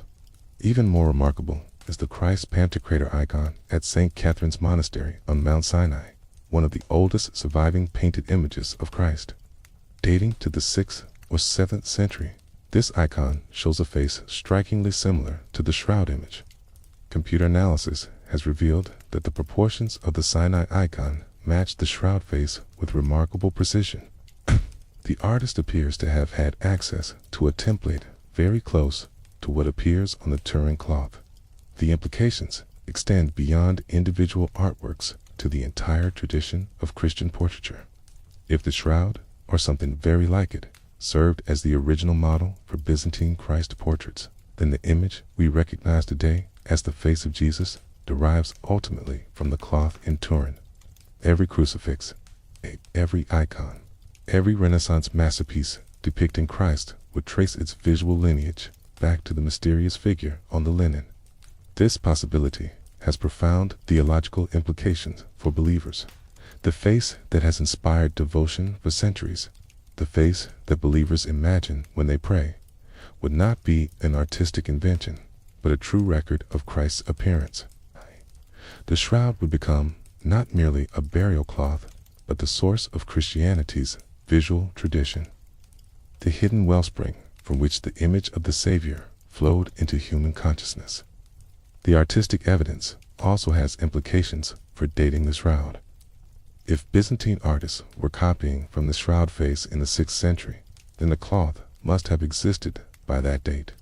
This would directly contradict the radiocarbon dating that placed the cloth's origin in the 13th or 14th century. The Vignon markings argument thus becomes another challenge to the medieval date, another piece of evidence that resists easy explanation. Critics of the Vignon markings hypothesis offer several objections. The markings themselves are subject to interpretation, and different researchers have identified different features as significant. The correspondence between the shroud and Byzantine art might result from coincidence rather than copying. Artists might have independently developed similar conventions for depicting an idealized male face. The human tendency to find patterns might lead researchers to see connections that do not actually exist. Furthermore, if the shroud was the source for Byzantine iconography, one must explain why the full-body image was apparently unknown until the 14th century. The theory requires the cloth to have been folded and displayed as a face-only portrait for centuries, with its true nature concealed from all but a select few. This assumption of deliberate concealment lacks documentary support and raises questions about why such secrecy would have been maintained. The face on the shroud also displays characteristics that artists would be unlikely to invent.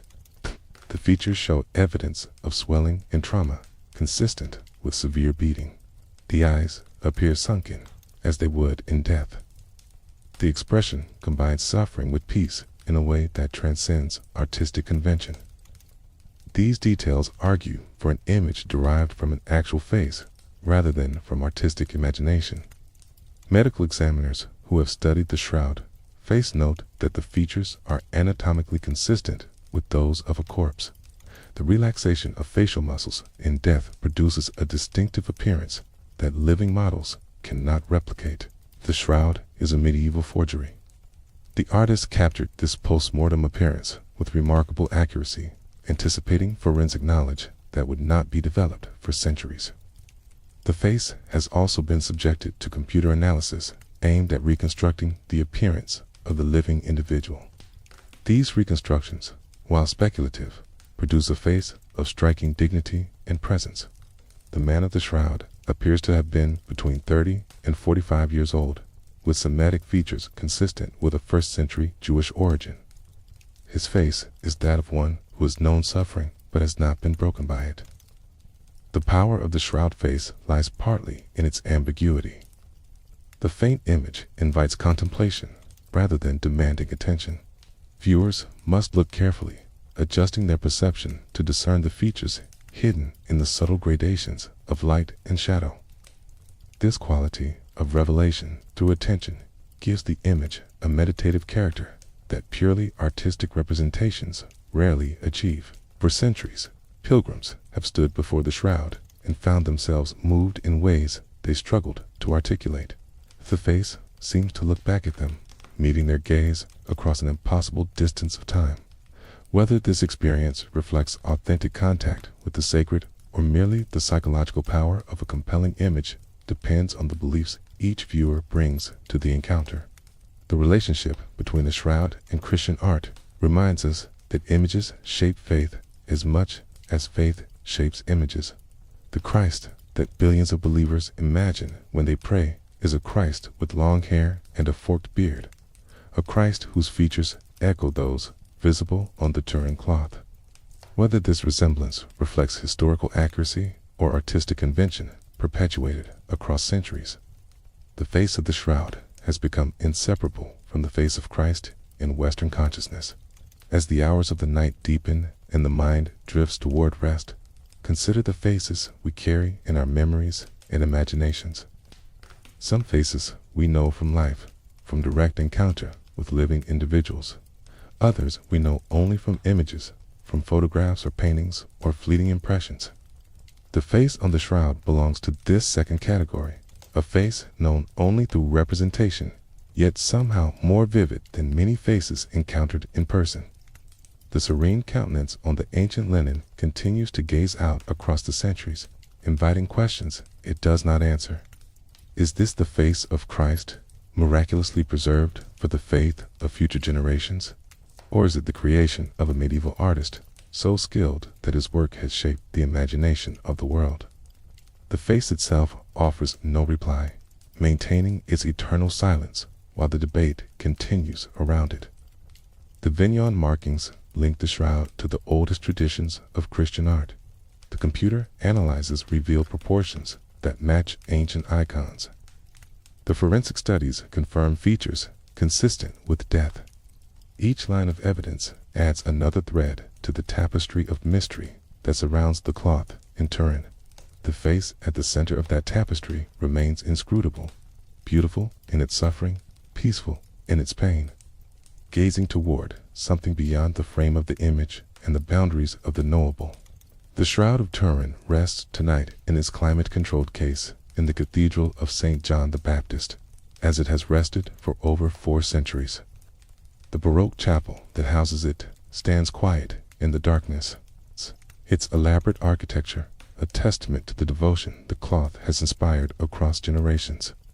Outside, the city of Turin sleeps beneath the Alps, and across the world, millions who have never seen the shroud in person carry its image in their minds, wondering about the mystery it represents.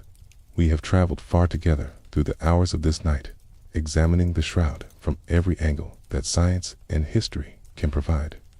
We have considered the weave of its linen and the chemistry of its image. We have traced its documented journey from medieval France to Renaissance Italy and its hypothetical journey from ancient Jerusalem through the Byzantine world. We have weighed the evidence of bloodstains and pollen grains, of radiocarbon atoms and artistic traditions. And yet, after all this examination, the fundamental questions remain open. What do we know with certainty about the Shroud of Turin? We know that it is an ancient linen cloth bearing the image of a crucified man. We know that this image possesses properties unlike any other known artifact, including its negative encoding and 3-dimensional information. We know that the bloodstains are consistent with genuine blood and that they display wound patterns matching Roman crucifixion practices.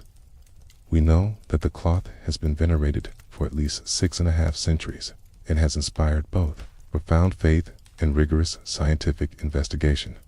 What do we not know? Do not know how the image was formed. Despite decades of research and numerous proposed theories, no one has successfully replicated all the characteristics of the shroud image using any known technique. We do not know with certainty when the cloth was created. The radiocarbon dating points to the medieval period, but questions about sampling and contamination leave room for doubt. We do not know the identity of the man whose image appears on the cloth, though believers have no doubt and skeptics find the question meaningless if the shroud is a forgery. The tension between faith and science has shaped the shroud's modern history. For believers, the cloth represents tangible evidence of the central event of Christian faith, the death and resurrection of Jesus Christ. The image is not merely a picture, but a relic of the resurrection itself, created by whatever supernatural process occurred when Christ rose from the dead. No scientific explanation is needed or even desired, for the shroud's mystery is part of its sacred significance. For skeptics, the shroud represents a challenge to explain through natural means. The medieval radiocarbon date provides a framework for this explanation, suggesting that a talented artist or craftsman created the image using techniques that have since been lost, or that we have not yet rediscovered. The mysteries of the image become puzzles to be solved, rather than miracles to be venerated. The goal is demystification, the reduction of the seemingly supernatural to the merely unknown. Between these positions lies a vast territory occupied by those who find neither pure faith nor pure skepticism satisfying. Many researchers have approached the shroud with open minds, willing to follow the evidence wherever it leads without predetermined conclusions. These investigators have contributed the most valuable scientific work on the cloth, precisely because they are not committed to any particular outcome. Their findings often complicate rather than resolve the mystery, adding nuance to a debate that partisans on both sides would prefer to keep simple. The Church itself has maintained a careful neutrality regarding the shroud's authenticity, while permitting veneration of the cloth and acknowledging its power as a devotional image. The Vatican has never officially declared it to be the genuine burial shroud of Christ. This position allows believers to embrace the shroud as authentic while protecting the church from the embarrassment that would result if definitive proof of forgery ever emerged. It is a diplomatic stance that has served the institution well across centuries of controversy. Pope John Paul II, who visited the shroud in 1998, described it as a mirror of the gospel. This formulation captures something important about the cloth's significance that transcends questions of authenticity. Whether or not the shroud touched the body of Christ, it presents an image of suffering and dignity that resonates with the gospel accounts of the Passion. It invites meditation on the meaning of sacrifice and the mystery of death, transformed by hope. The shroud functions as what might be called a material meditation. Its faint image demands attention and rewards contemplation. Like a clear photograph or a detailed painting, the shroud reveals its contents slowly, requiring the viewer to adjust perception and invest effort in seeing. This quality of gradual revelation mirrors the spiritual process of coming to understand profound truths, which likewise resist quick apprehension and reward patient reflection. For those who spend time with the shroud, whether in person during rare exhibitions or through the countless photographs and reproductions available, a strange intimacy develops. The image is not that of a triumphant savior or a glorified deity, but of a dead man bearing the marks of torture. There is vulnerability in this image, a willingness to be seen in the most degraded state that human cruelty can inflict.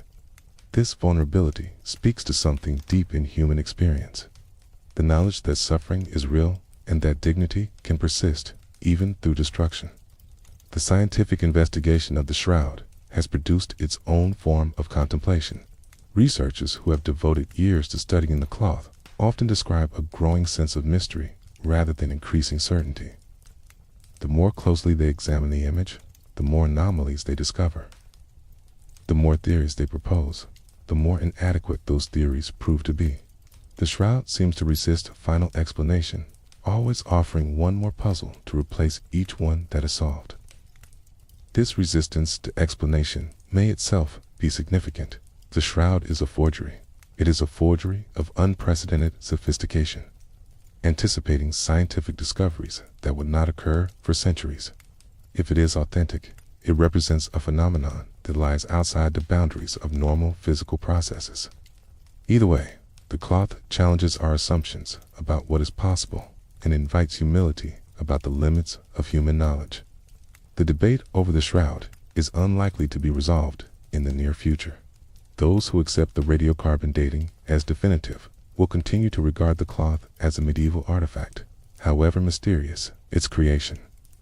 Those who find the radiocarbon evidence flawed will continue to argue for an ancient origin and to search for alternative explanations of the image. New technologies may eventually provide additional data, but whether that data will settle the controversy or simply provide new material for dispute remains to be seen. Perhaps the most important question is not whether the shroud is authentic, but what it means to us regardless of its origin. The image of the suffering man speaks across the centuries to anyone who has known pain, loss, or injustice. It represents the human condition at its most vulnerable and, for believers, at its most redeemed.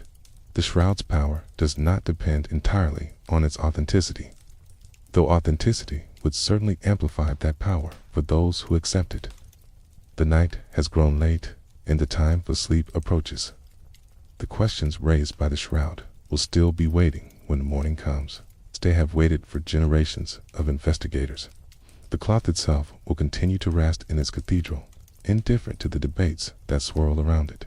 The faint image will continue to gaze out from the ancient linen, inviting wonder from those who encounter it. In the end, the Shroud of Turin may be less important as an object to be authenticated than as an image to be contemplated. Its mystery is not a problem to be solved, but an invitation to reflection. The uncertainty that surrounds it creates a space for thought and meditation that a definitive answer would close off. In this sense, the shroud's ambiguity is itself a gift. It's preserving the possibility of wonder in an age that sometimes seems determined to eliminate mystery from human experience. The man on the shroud, whoever he was, has been dead for centuries or millennia. His body, long ago, returned to dust, as all bodies eventually do. Yet, something of him remains, captured in the discoloration of linen fibers, preserved against all probability across the long reaches of time. This persistence itself seems miraculous, regardless of whether the image was formed by supernatural means or by some unknown, natural, or artificial process. As you drift toward sleep, let the image of the shroud rest gently in your mind. The serene face, the crossed hands, the marks of suffering transformed by peace. Whatever you believe about its origins, the shroud offers a meditation on mortality and meaning that transcends the particulars of its history. It reminds us that we too will one day leave behind only traces, memories, and marks that testify to our having lived and suffered and hoped. The cathedral in Turin stands silent in the darkness. The Alps rise beyond the city, their peaks invisible against the night sky. Somewhere in the world, a researcher is examining yet another photograph of the shroud, searching for clues that might unlock its secrets. Somewhere else, a believer is praying before a reproduction of the image, finding in its faint features a connection to the divine.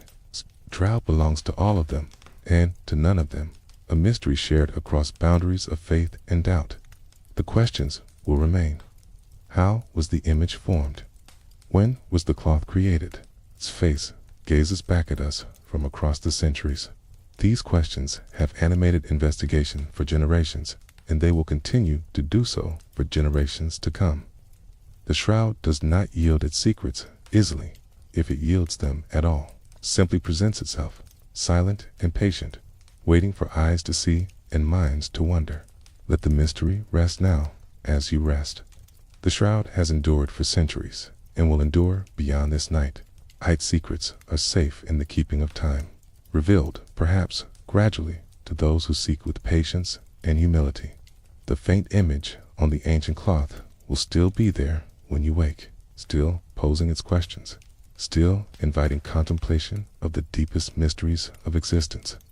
The night embraces all questions without demanding answers. In darkness, the distinctions between faith and doubt, between certainty and mystery, grow soft and permeable. The shroud belongs to this liminal space, this territory between knowing and unknowing, where the most profound truths often dwell. Rest now in that space, letting the questions float gently without requiring resolution. The man on the shroud rests in eternal stillness, his image preserved against the decay that claims all physical things. In that stillness there is peace, the peace of questions held without anxiety, of mysteries embraced without fear. The shroud offers this peace to all who approach it with open hearts, regardless of what conclusions they draw about its origins. Sleep comes now like a gentle tide, washing over the shores of consciousness. The shroud fades into the background of awareness, joining the countless other mysteries that surround human existence. But it does not disappear entirely. Smees, as it has remained for centuries, a silent witness to the persistence of wonder in a world that cannot quite explain it away. The Shroud of Turin keeps its vigil in the cathedral at Turin, as it has kept vigil through centuries of war and peace, faith and doubt, investigation and veneration. The night passes over it as countless nights have passed before, and in the morning, as in every morning, the faint image will still be there, waiting for the next generation of seekers to take up the ancient questions and pursue them once more into the beautiful, frustrating, endless mystery of the cloth that will not surrender its secrets. Rest well. The mystery will keep.